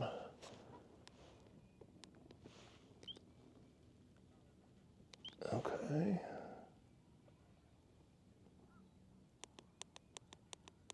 All right, that should get us about a half a mile an hour. Let's get your bait undone there with that one.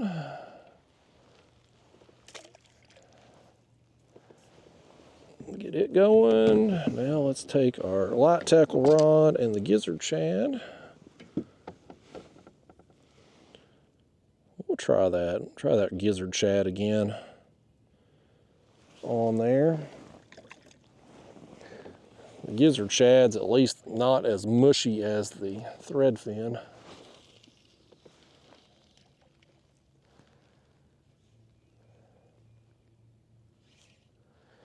I hate that about that sinker though. I don't know what we were singing. Must have been a brush or something. Felt like the sinker was hung though. Like I said, if your hook's hung, you'll feel your sinker.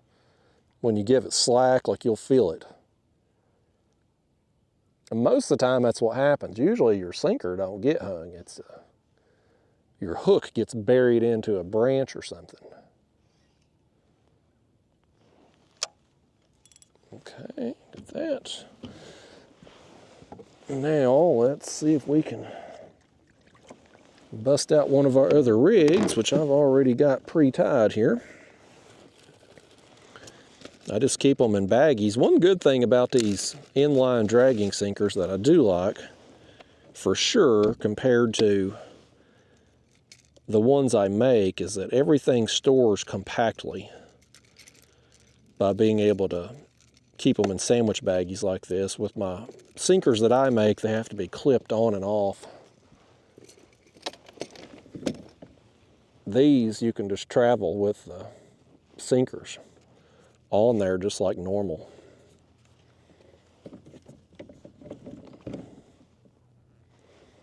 Okay.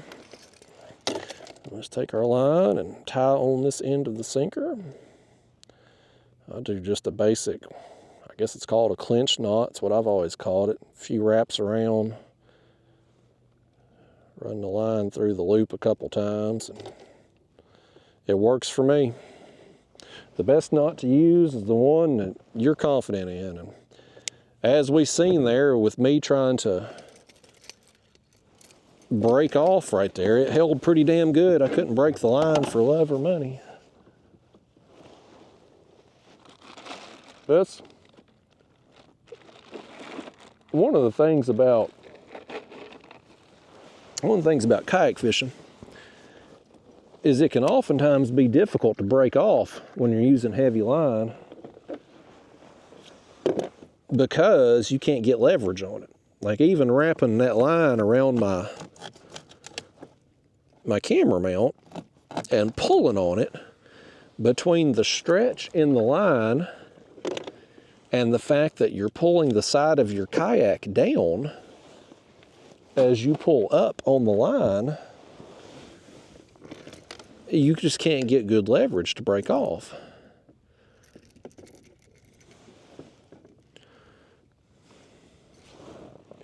That line's strong. It's a 40-pound line. I use Catfish Sumo direct contact mono.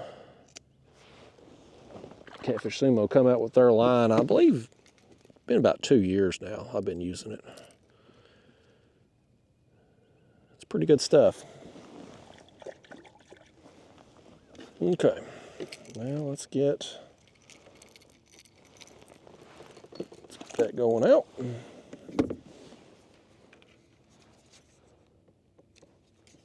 think we'll be back in business again.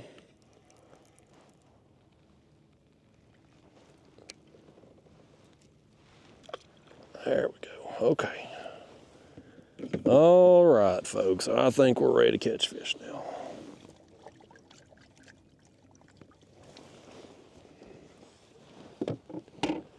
Let's see if we can get another big one like we got there before. They still, I mean, I'm still right now seeing stuff on the screen. It seems like the further we get back in here, the more bait we're seeing there, so. What the hell is going on here? There we go. Nope.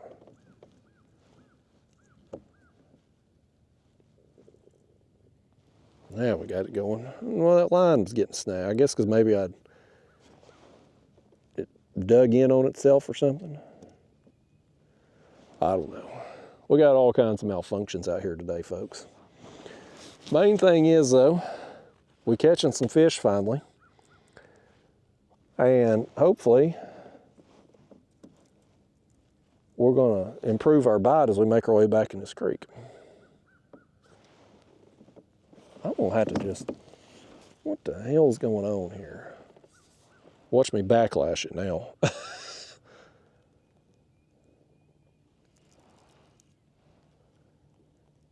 Another thing about these sinkers being so long, of course the ones that I make myself are long too, but I don't make for easily being able to cast them.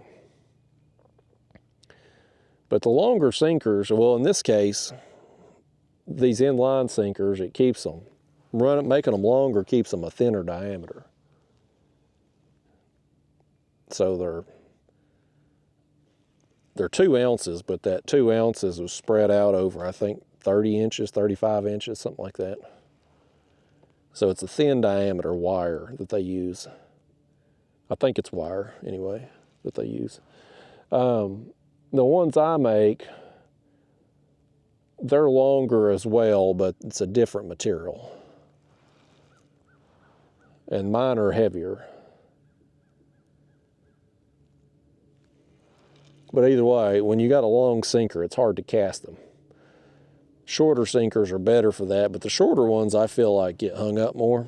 I feel like they're way more likely to fall down in a crevice and get hung up to the point that you got to break off or at least go back and get it.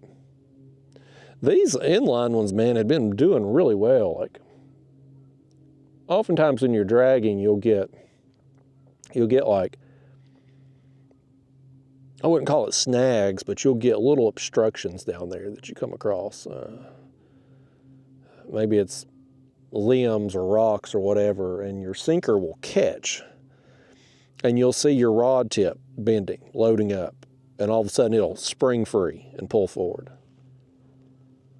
When that happens, your bait kind of lurches, right? Like it springs forward like that, it lurches. I don't think that's necessarily good for business. I want the baits going fairly consistently smooth through there. And so one thing I did notice about these inline sinkers is they don't catch very much. Like they seem to pull through kind of consistently. But they're expensive. I mean, they're over $5 a piece. So if you're going to run them, and if they're not going to be very snag resistant, it's going to get expensive pretty quick running them things. Versus making your own, you can make them for under $2 a piece. And it wasn't like I never had a big problem. I mean, yeah, you're going to lose a few throughout the year. I don't care what kind of drag and sinker you use, man. You're going to lose some. Now, some styles work better than others, but whatever the best style is, you're still going to get snagged occasionally. It's going to happen. But my other sinkers that I make do really well. Like, I've had a lot of success with them. I rarely lose them. But I'd seen these inline sinkers a long time. It was about a year or so ago, I guess, and finally decided I'm gonna try some of them. And I've been impressed with them up until, well, I lost that one in Alabama, and now we've lost one today. So my confidence in them's waning a little bit. We'll see how it goes. I'm gonna run them though until I run out of these, and then we'll see if I want to buy more or not. See how long it takes me to run out. I think I bought 8 of them. Yeah, I think it was 8. 6 or 8. 6 or 8. I got 2 of them tied on right now. We lost 2, so that's 4. How many do I have left?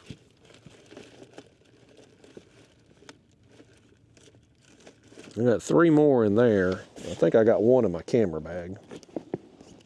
Yeah, I got 1 in here. I took this with me on the links that day. So, yeah, so I must have bought 8. Well, we'll run through these and see how long this set of sinkers last and see if I want to potentially purchase any more or not.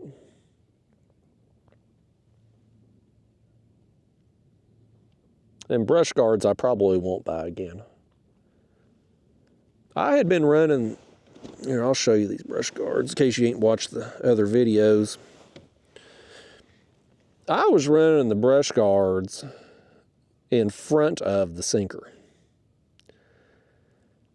And the videos that they do talks about, like, if your line gets down in a, like if your line kind of cuts into some driftwood or a log or, you know, some kind of wood down there on bottom, like if your line gets caught in a groove on there, this will help pull it free versus your sinker just kind of getting snagged in it. They did a video on it showing it, and it made logical sense what they were saying. Did something tap that rod? Or did I imagine that? Maybe I imagined it. But like I said, when I pulled through that brush there on Elk River there in Alabama, I could see both of my rods going through it. The one with the brush guard didn't come through, the other one did. Could have just been bad luck, who knows. Now, some people are running these down by the hook.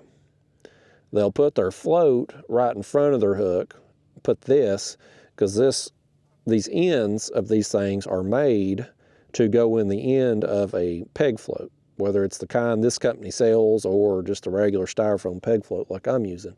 This will slide down in there.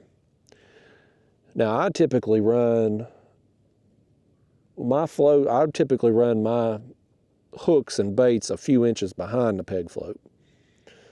But some people are putting that down there by the hook and putting this in the end, and so maybe it would pull through. And that may be something we want to try. I mean, I've got these, I think I bought 6 of these, I think. They come in a 3-pack. I think I bought 2 packs. So, I mean, we've got them. We might as well use them, I guess. Maybe I'll retie some and put them down, run the float down by the hook and then plug that in, and we'll see how that does. Maybe that'll be better, like when you pull through brush. Oh, I've got this rod getting hit and something come up right there beside us. I have no idea what that was. And that rod didn't. Something was eating on it, but it didn't. I wish I had some live shad right now. If we had live shad on that light tackle rod, I bet we'd be getting eat up with whatever them things are. It's been splashing around us today.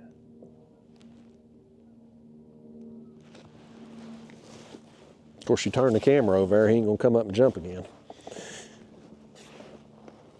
But yeah, we may try them brush guards down by the hook, just see how it goes. We've got them, we might as well use them. Most of the time, it is your hook that gets caught in the brush, and that's why you have to end up breaking off. So if it would prevent that possibly, then it'd be worthwhile. What I mean, listen, you got $5 and something in a sinker. Hooks are 75 cents or so a piece, at least the ones I use anyway.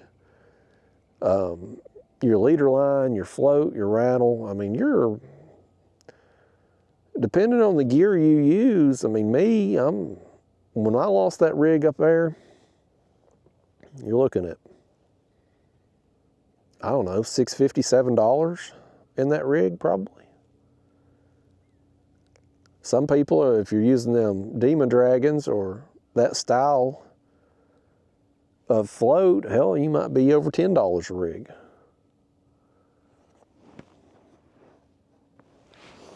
So, I mean, you gotta do whatever you can to try to break off less. And on top of that too, aside from the financial part, it's just not very efficient to break off. Like, we lost time right there having to reel up the other lines and go back and try to work it free, then retie. Like, that's time we could have been fishing. So, you know, you need to try to be as efficient as possible.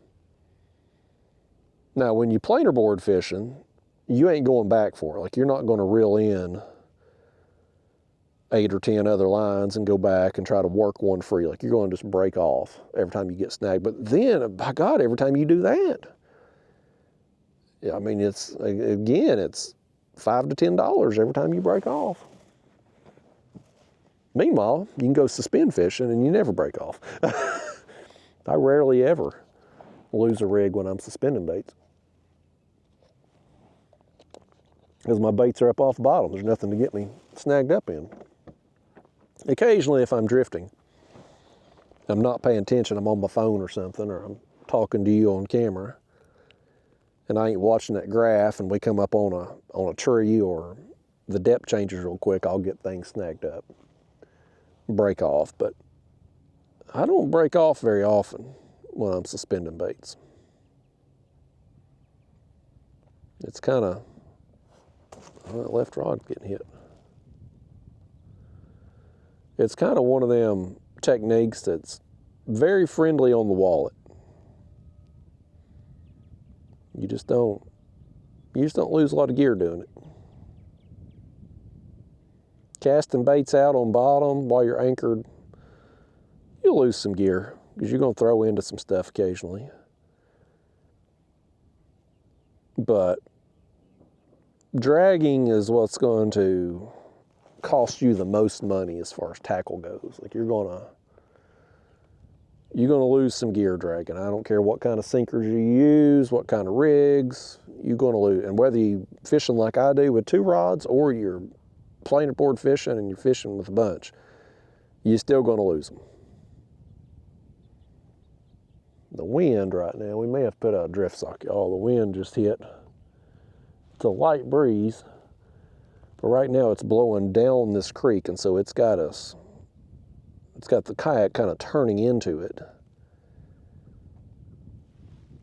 And we're trying to move so slow.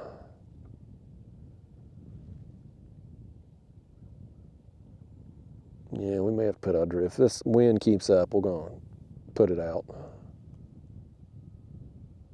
Won't be a big deal if we was going into the wind, it wouldn't be a problem. But the fact that it's hitting us from the back, or in this case, the front, since the motor's in the back, you know what I mean. It's kind of creating a little bit of a problem here.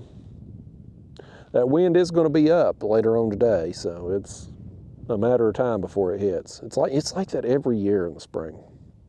Usually March and April are the windiest months in Tennessee. Like, it's just, you go out at dawn. Hold on, we got a fish over here. Or is that a snag? Maybe a snag. I think we got a snag. I was excited for a second there. Lord, is it another one we're going to have to go back for? God almighty, are you serious right now?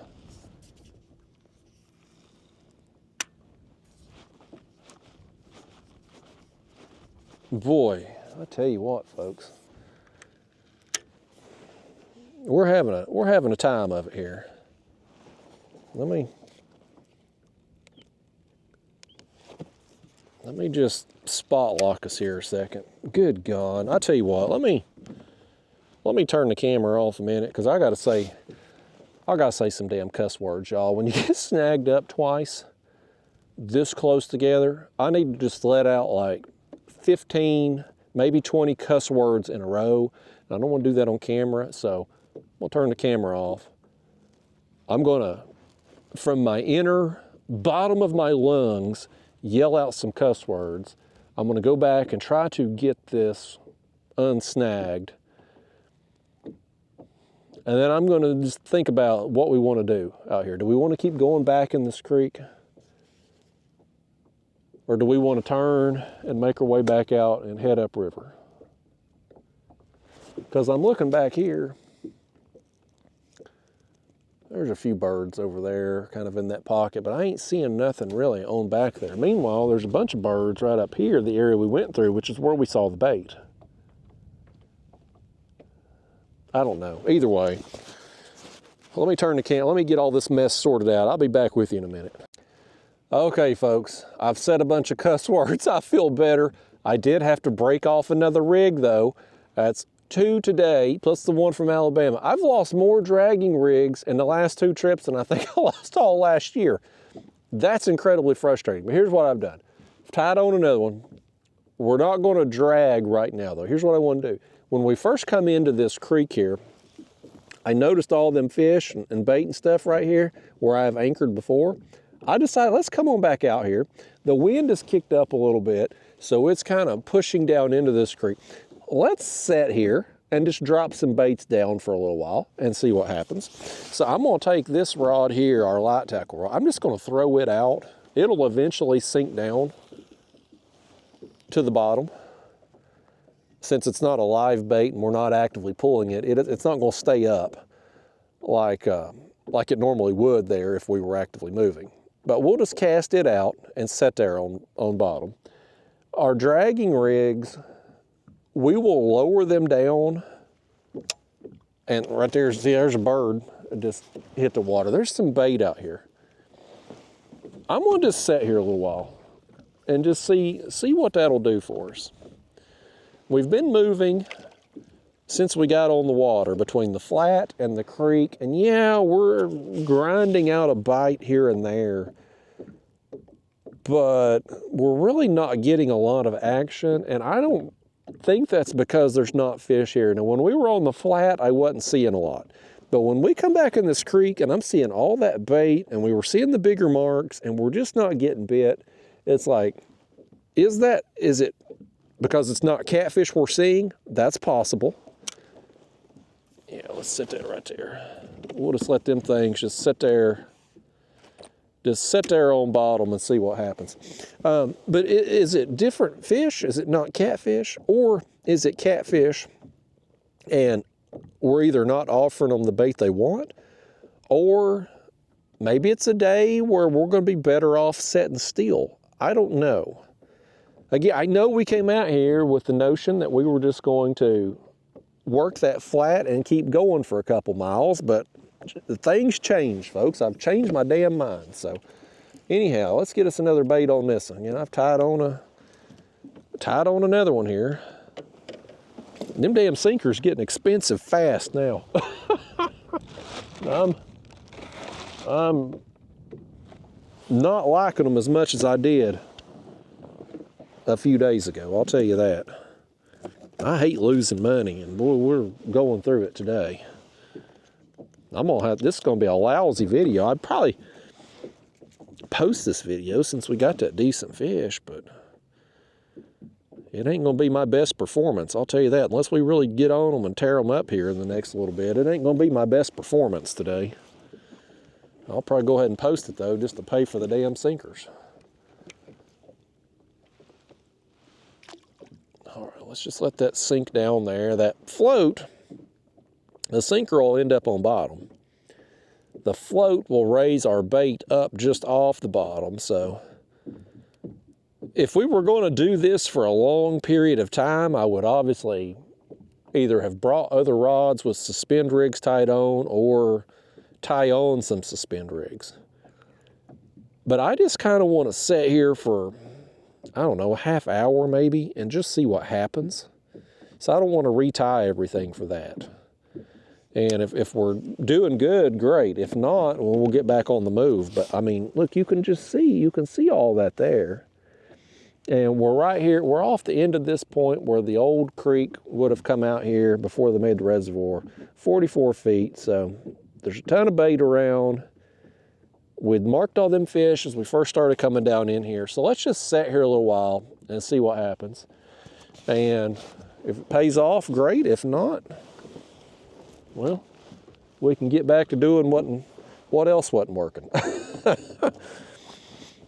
Some days is a grind, folks. Now, I feel like we've covered enough water, which we really, I mean, honestly, we really haven't. I mean, we started at the other creek down there. We worked up the flat, come over here, got midway back in this creek, which I don't know what we snagged the first rig on, and I don't know what we snagged the second rig on. Must have been brush piles. I don't know. Either way, I fought it and said a bunch of cuss words and just could not get it free, so I had to cut off again. That's 2 though. That's 2 today. We're down to 5 of them sinkers. Now, we were doing so good with them too. I've been doing a lot of dragging lately.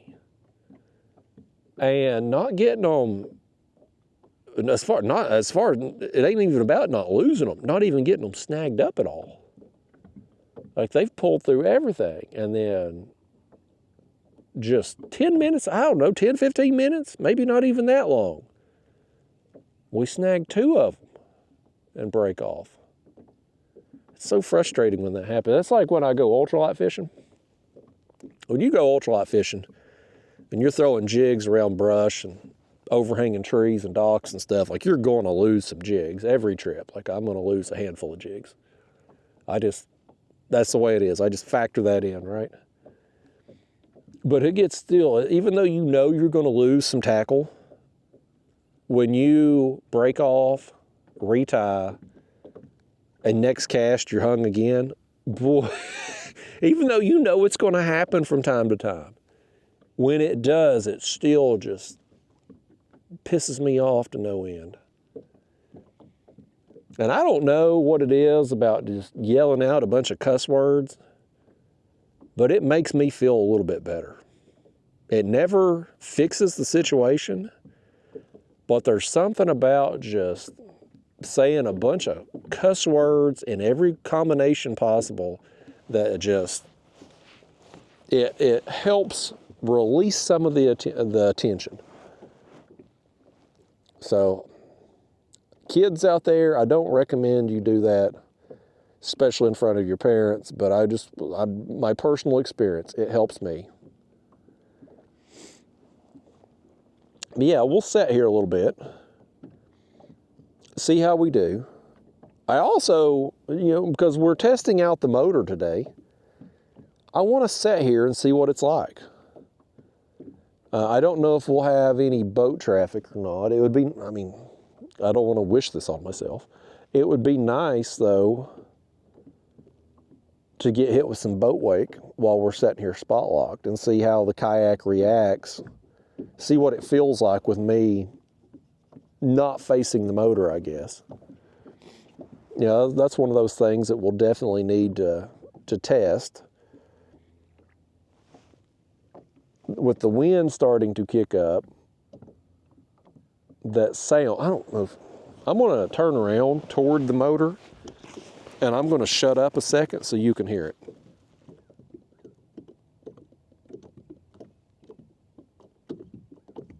You hear it like clomp, clomp, clomp.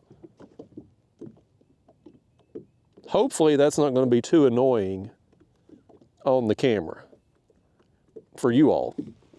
My Fancy Pants microphone knocks out a bunch of the sound, like external sound.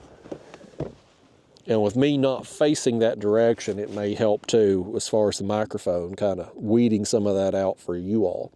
But the reason it's doing it back there versus it not doing it when it's in the front is the hull design. Again, the back of it back there, the way this Hobie Pro Angler hull specifically is, it's like two tunnel hull, if you will, and they come together in the front and form that V shape. So in the back, you've got basically two almost like plastic pontoons almost, if you will, the way it curves down and then goes up. So you've got that space in between them, and that's what that water is clopping up there under as the waves kind of come this way. So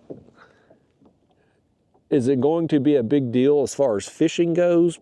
Probably not. I don't think it'll make a bit of difference because it's not that loud, especially too when we're fishing deep as we are today. Maybe in shallow water, maybe a little more so than this, but just my own sanity. Things like that drive me insane. Like, it's hard for me, like if I'm fishing in a boat with somebody and they've got an aluminum boat, that water slapping against the aluminum hull, because it's so loud. I mean, the water hitting aluminum is just, it's something terrible. And my Hobie Lynx, my Hobie Lynx is plastic, but it's a different type of plastic. It's not the Rotomoto plastic. It's some different form that they've used, and it's like foam wrapped in that plastic, and so the water hitting it makes a different sound too, and it drives me insane too on real choppy conditions. But you're going to have some, I mean, I think the quietest kayaks are actually the inflatables. And I'm expecting in the next, let's say 5 years, I could be way off on this, but I think at some point in the next few years, you're going to have a situation where the pendulum swings. It has to. It can't keep we were talking about the kayak fishing industry, how much it's changed earlier. You can't keep going in this direction for eternity. I mean, you're just going to end up having plastic bass boats the way we're going. It's got to come back toward the middle a little bit. And when it does, when that pendulum swings back and people start revolting against these bigger, heavier, super expensive kayaks, I think they're going to want lighter weight, easier to transport options, and inflatables are the lightest weight and most easily transported. Now, as that technology gets better as far as making them more durable and stuff, and there's some quality options as far as inflatables goes. I mean, I've talked to some people that's had the Hobie inflatable, which is kind of like the Lynx as far as the hull design.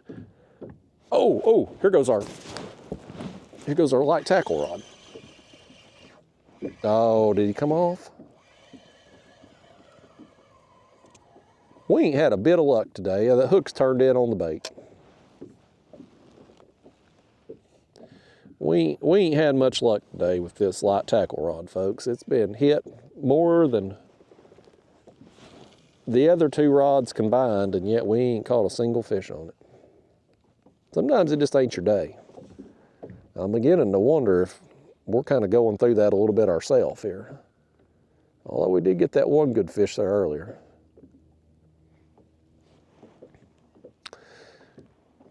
But yeah, these inflatables, people have spoke very highly of the Hobie inflatable, and that innovative sportsman kayak seems to be very good. Like, a lot of people are taking them inflatables on the shallower rocky rivers where a regular kayak will just get beat to hell. Because them inflatables, they'll float shallower, and they're not getting beaten and battered like the plastic kayaks are. But my concern with those inflatables are, let's say we catch a 50+ pound blue cat and we bring him in and he starts flopping around and going crazy. And he flares out them pectoral fins while he's flopping. That much weight with that sharp of fin driving straight down, I have to think that's going to cause a problem at some point. So I think maybe the better, what the hell do I know? I'm just spitballing here. I don't know a damn thing about making these kayaks, but I think maybe in a perfect world, you would have some combination of a inflatable versus a plastic hull. Like maybe the floor area where you stand and would be landing fish would be a harder material, and the rest of the kayak be inflatable. And if that happens, if somebody makes something like that, and you have something super lightweight, very easy to transport, very maneuverable, that kind of inflatable paddleboard type design. I mean, my Hobie Lynx is super maneuverable.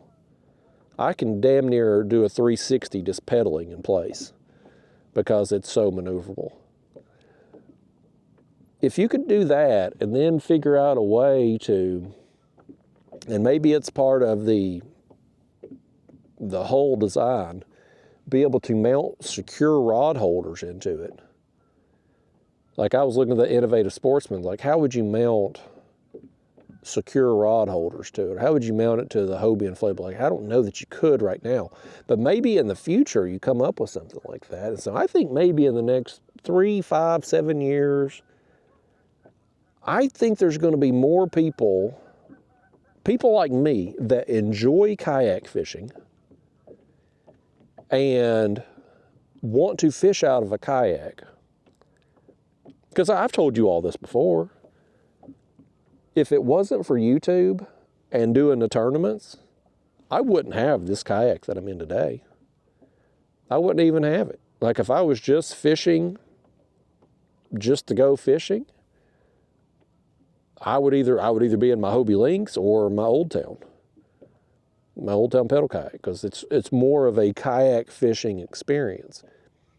Having a bigger kayak, something with a higher weight capacity and more room to put stuff, the ability to put a motor on all that, like that's great for if you're fishing tournaments and you need that extra speed, that extra range, the ability to carry more gear, the ability to do literally any technique.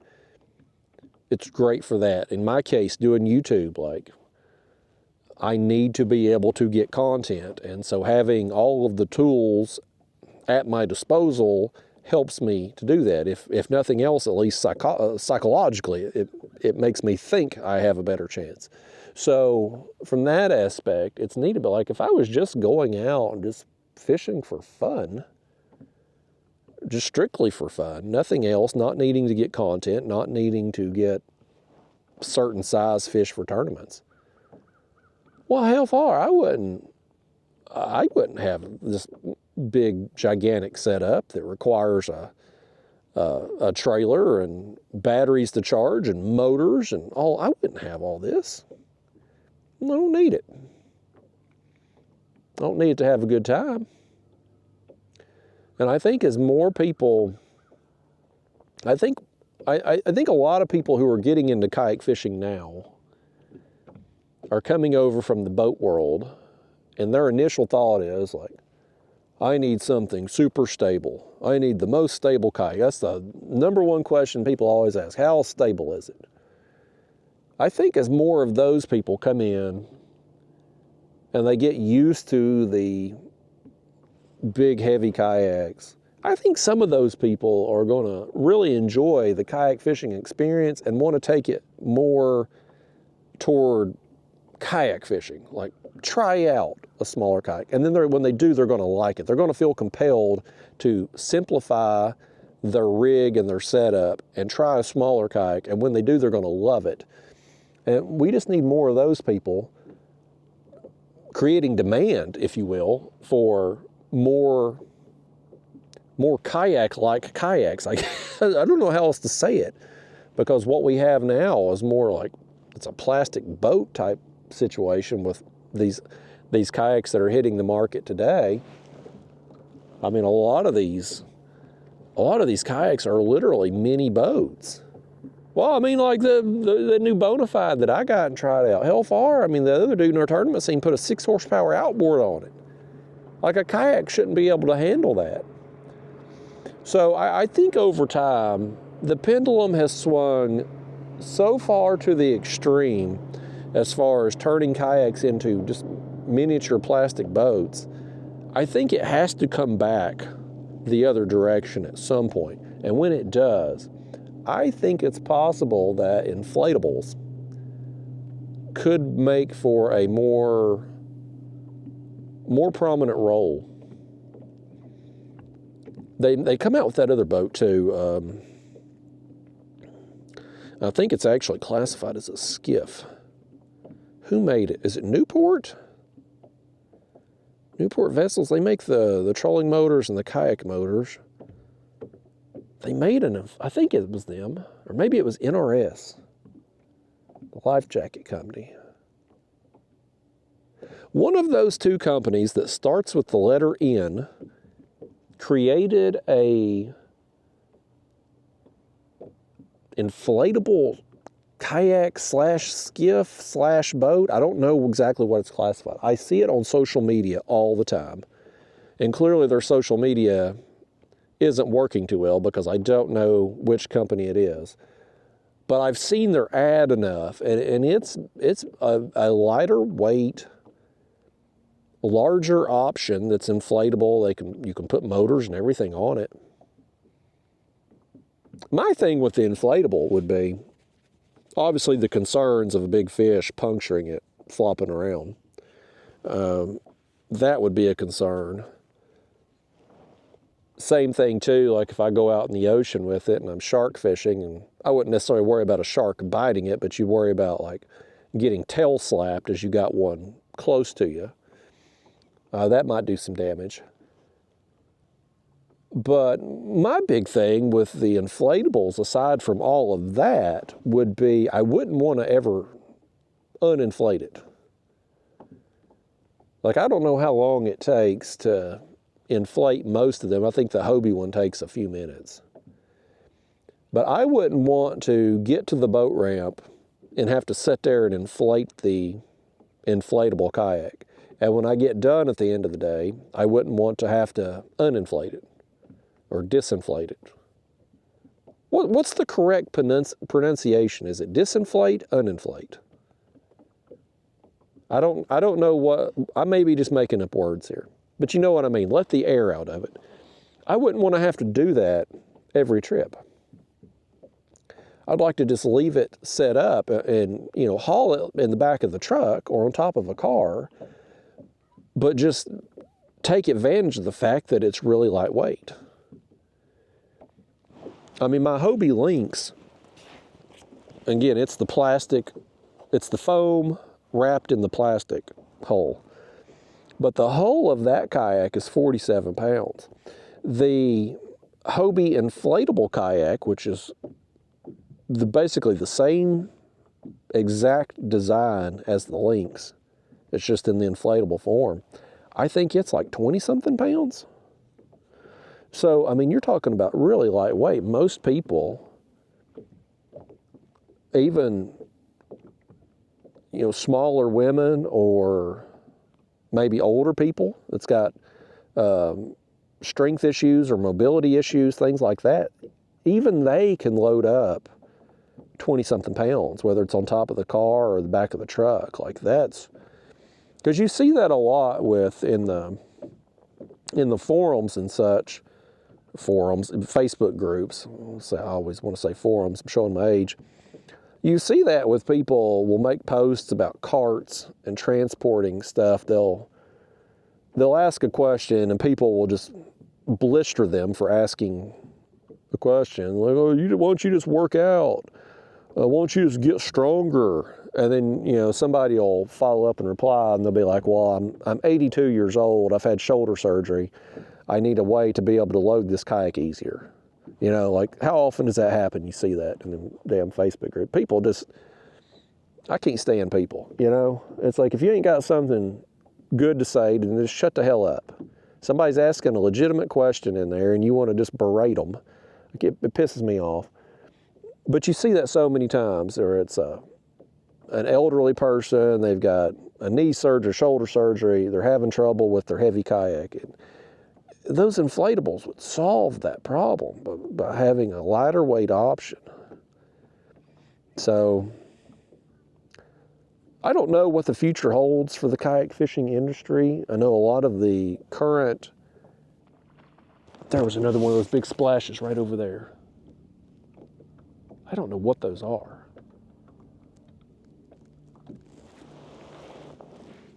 I don't know. But I don't know what the future holds for the kayak fishing industry. A lot of the companies are in trouble.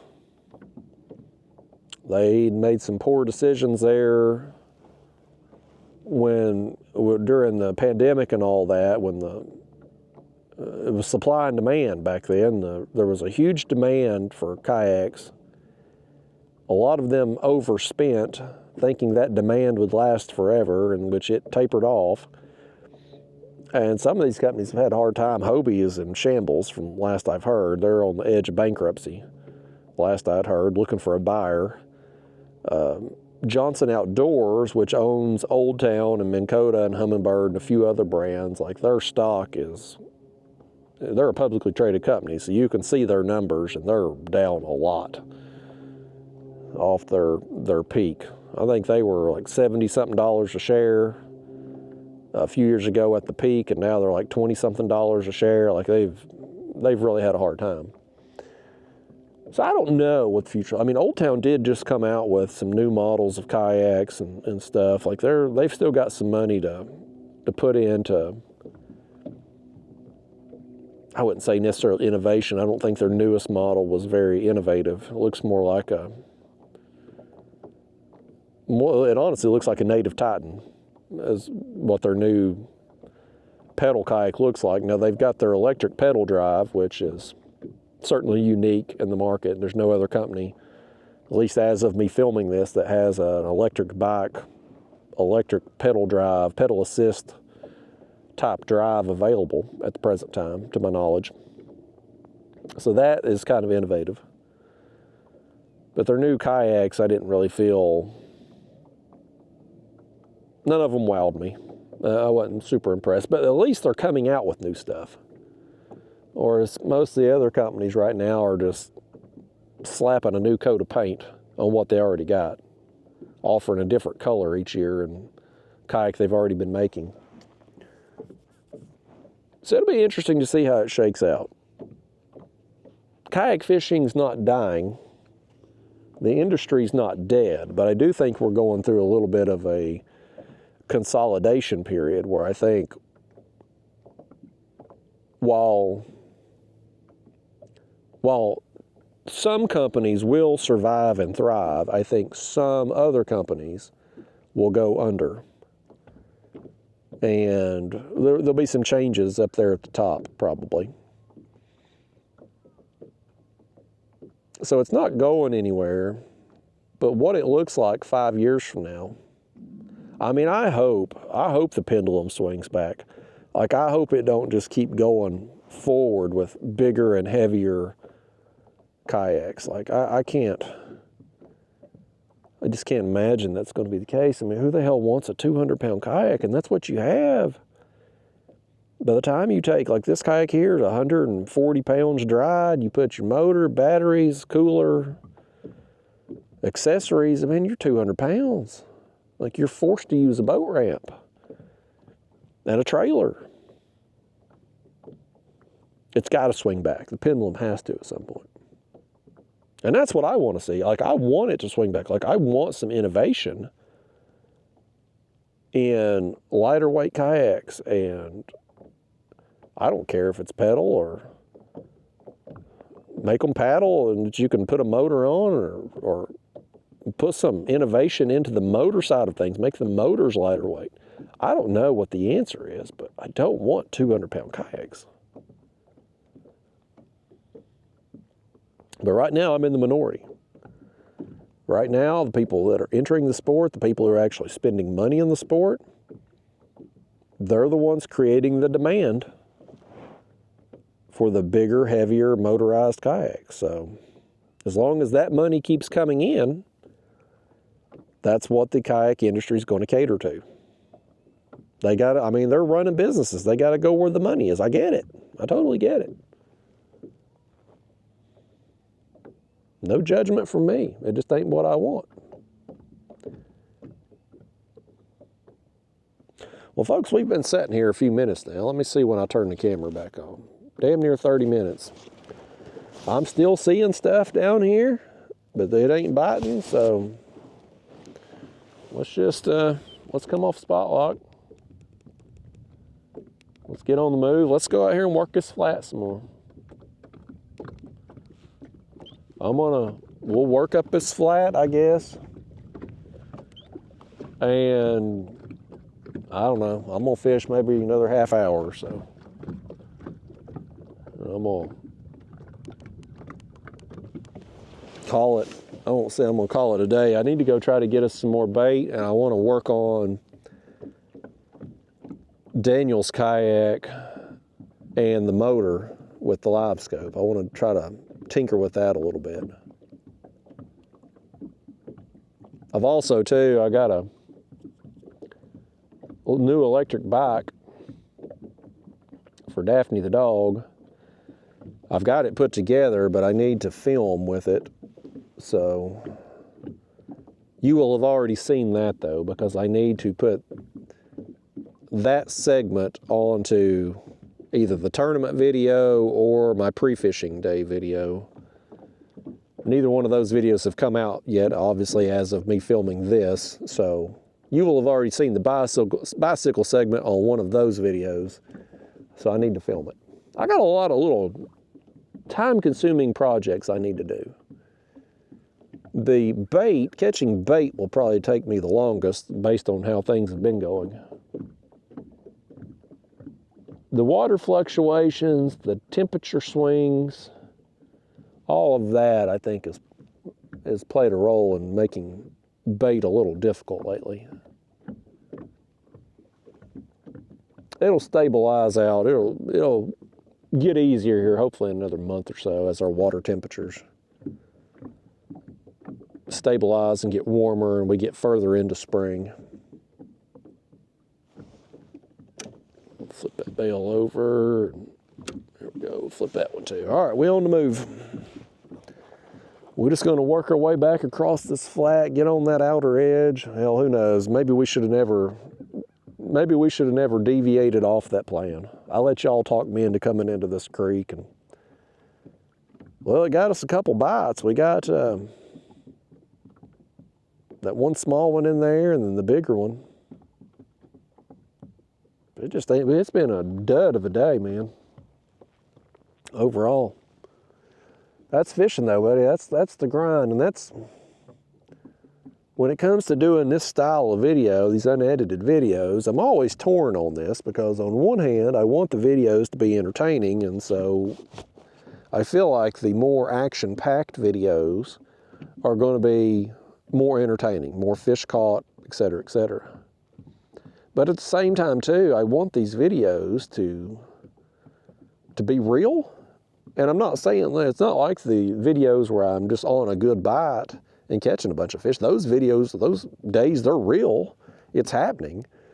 But it's just, fishing's not always like that.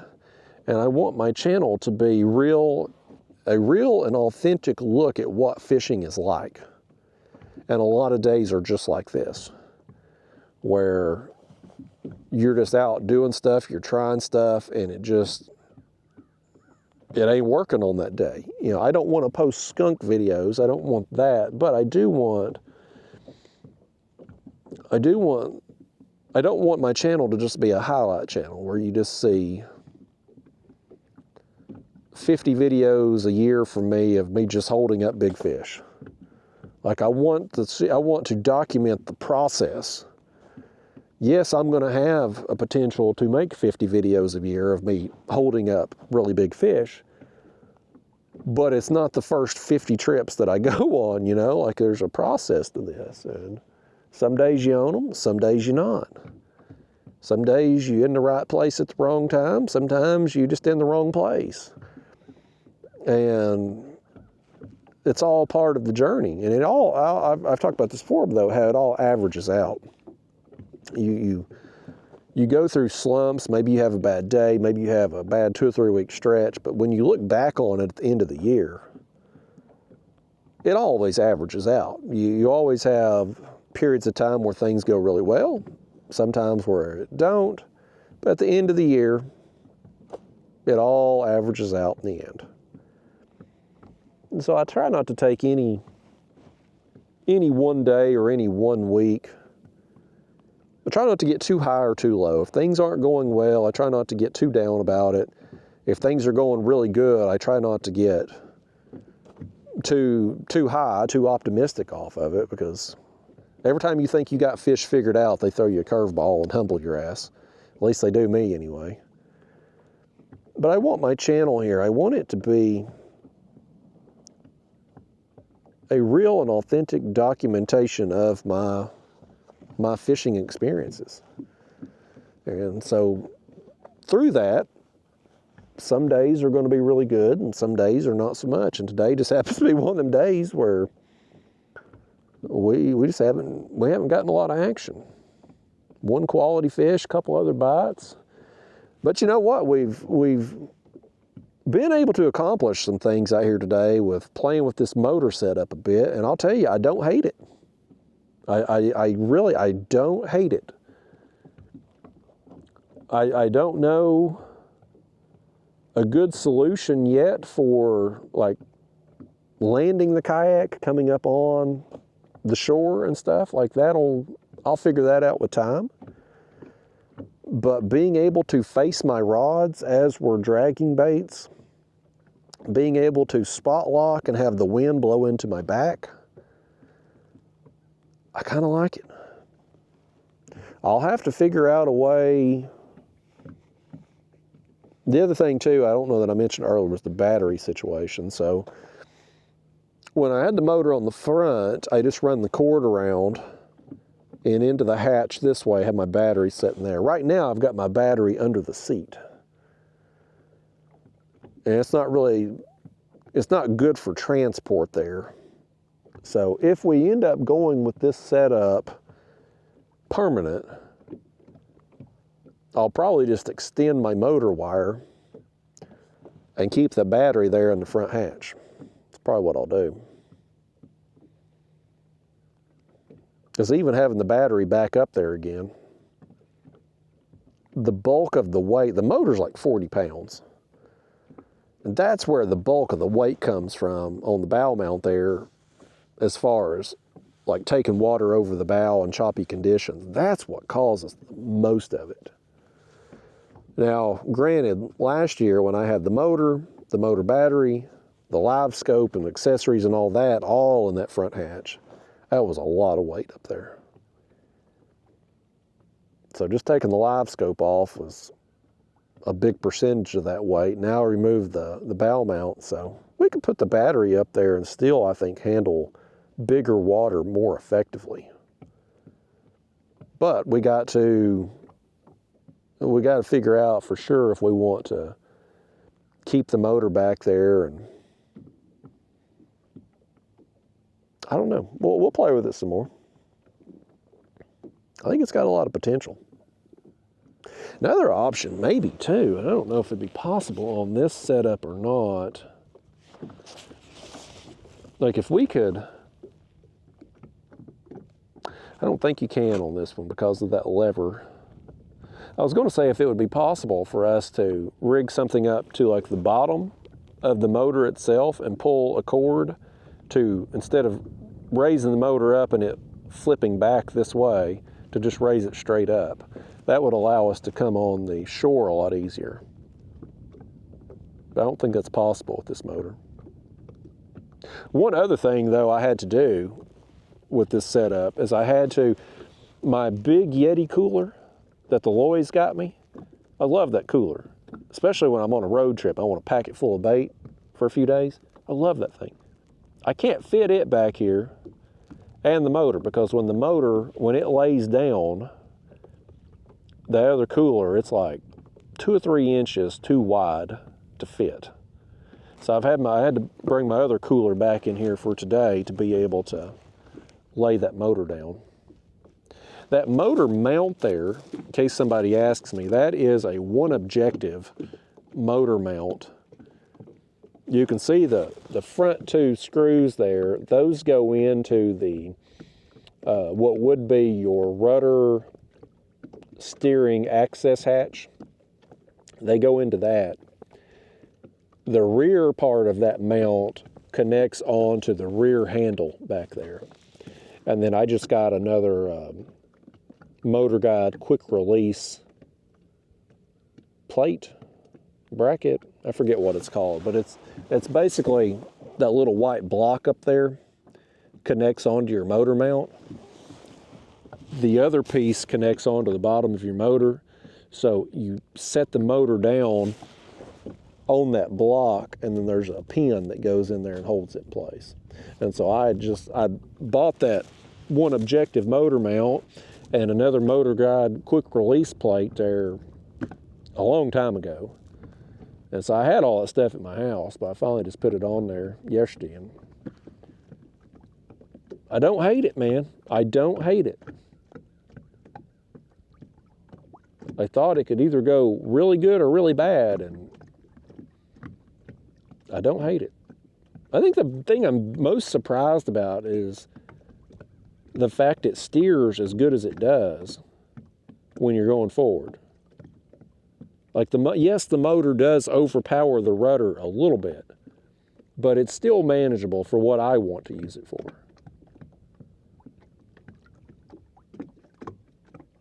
We may roll with this a while, y'all. We may do this a little while. Figure out a way to get this other rod holder here out of the way. Because like if we're going to be suspending baits, I wouldn't even want this other rod holder on. Like, is that a bite there, or are we going through something? That's a bite.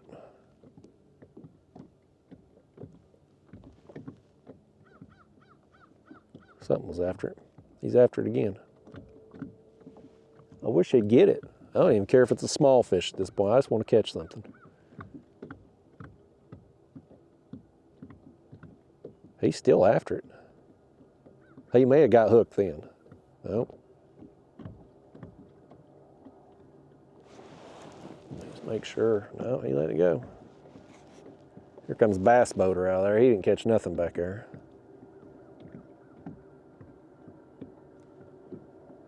It's like his motor don't sound right.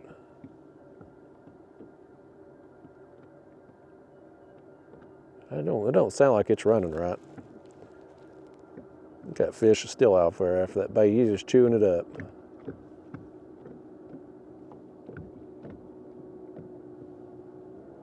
You know what I should have done today? Because I had to come that way to get on the interstate. I should have just stopped at the bait shop. Got us some shiners. We could have done that. Yeah, how do there, buddy? That motor just sounds weird to me. It's loud too. Person running that motor needs some earplugs. I should have just stopped and got us some shiners today on the way out here. If I had looked around long enough, we'd have found us some shad that we could throw the net on, but I just didn't. I didn't want to take the time to do that, and Probably cost us some fish. I bet you if we'd had live baits, we'd have probably caught some more on that light tackle rod. I don't know if we'd have got anything good, but it'd have been some bites though. That old shad up there, I mean, why the hell it's been hit so many times and we ain't managed to hook up on it is mind-boggling, but it is old. And I think it's probably just not very appealing to them fish. Shad needs to be fresh. It needs to be good condition, not, I've had them shad in there, they've been in a bag, so they're not like directly on the ice, but they still get, after a couple days, they just get mushy. You can tell that they're decomposing and the quality just ain't as good.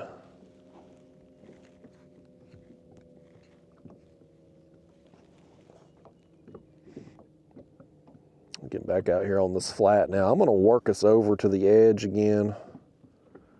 Just working across over here, but I'm probably not gonna fish much longer, y'all. I wanna go and get some lunch. I got a little bit later start out here. Like I said, it was chilly this morning, so I wanted to wait. Probably here in another couple weeks, definitely within the next month, we'll get back to some sunrise trips. Once the temperature in the mornings gets at least high 40s, you'll get my pansy ass out there at dawn. Right now, we just ain't there yet. At least not every day. I'll get back on a better sleep schedule. I've been staying up a little later. You know, in the spring and summer months, when I'm fishing early morning hours, I go to bed early at night. But as time goes on, we get on into fall and winter, and I change and I start fishing the afternoon hours. Well, then I start staying up later at night and sleeping in the mornings, and I gotta get back in the morning routine here. I'm really not a morning person by nature, but I do like fishing the mornings better just because lack of boat traffic, and this time of year, especially spring, the wind situation, always better in the mornings, it seems like. Although the wind today's not been bad. It's supposed to be bad this afternoon, but it's not been bad yet. Be nice to get off the water before it does get bad.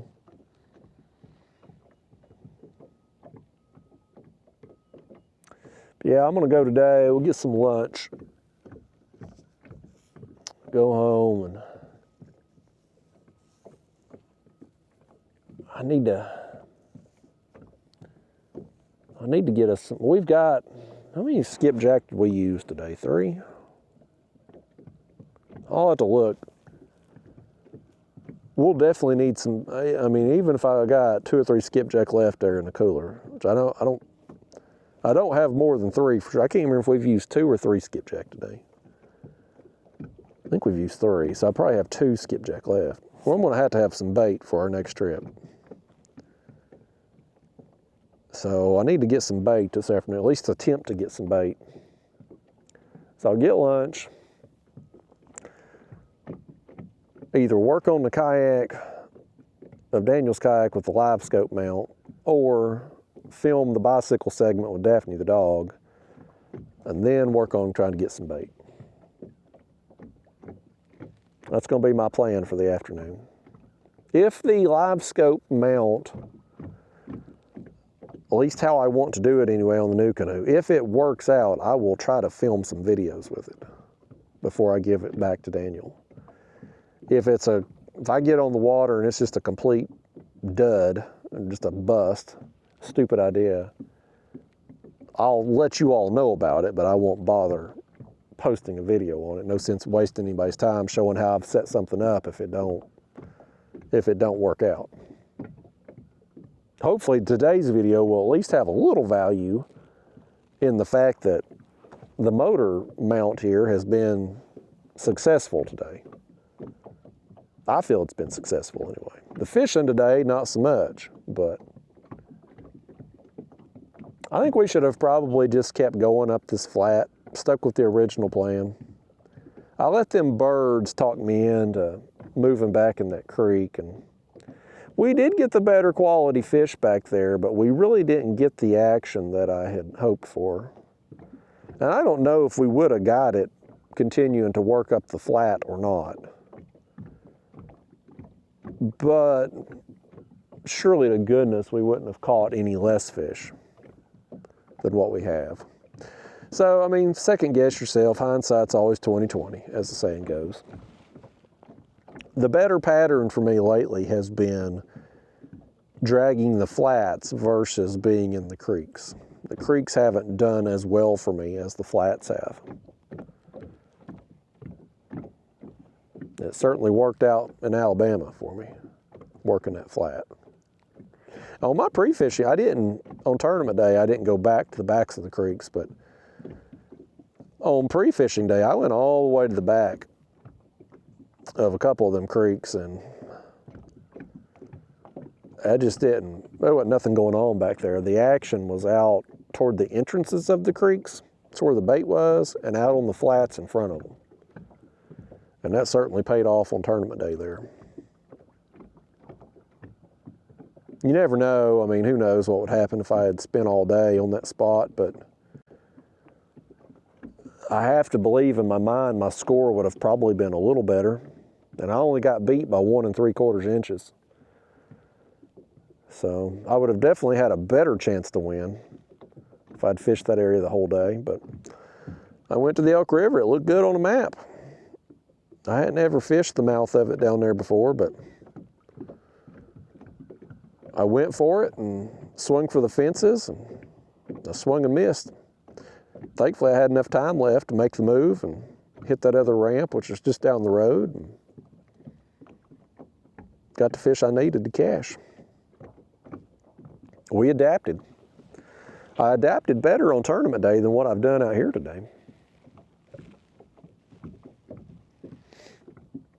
And maybe too, like here's the other thing. Of course, I was doing good on skipjack here. But on a tournament, I was catching my fish on gizzard shad. I had put a sucker on too, a red horse sucker. I didn't do any good on the sucker, but the gizzard shad, they were tearing it up. I wonder out here maybe, when we pull by some of them fish we've seen on the graph, if a different bait would have worked more effectively for them. They've snubbed their nose at the skipjack for some reason. Whether it's our presentation, our speed, the bait itself,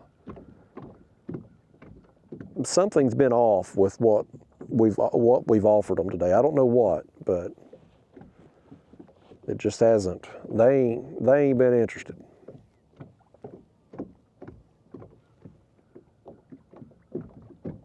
That clumping back there, y'all. Clump, clump, clump. It's gonna drive me nuts. It actually, when it does that, it kind of rocks the kayak a little bit. It feels like a bite.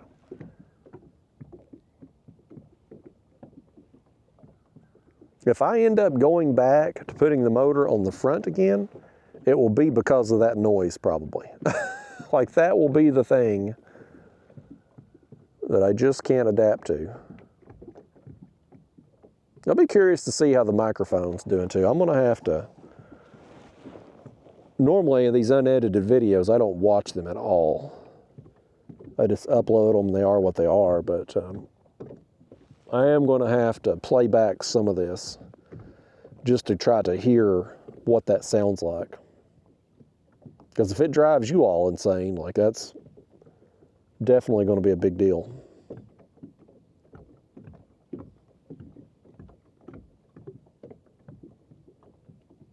It's fairly loud sitting here though. But the water is right now, and the wind's blowing across. It's not real choppy, but it's enough to get it splashing up under there. I don't know, I'd be curious to see if it gets worse, like in choppier conditions, if it gets worse, or if it's just kind of, this just kind of is what it is. That'll be one of them things we figure out. Future trips, rougher conditions.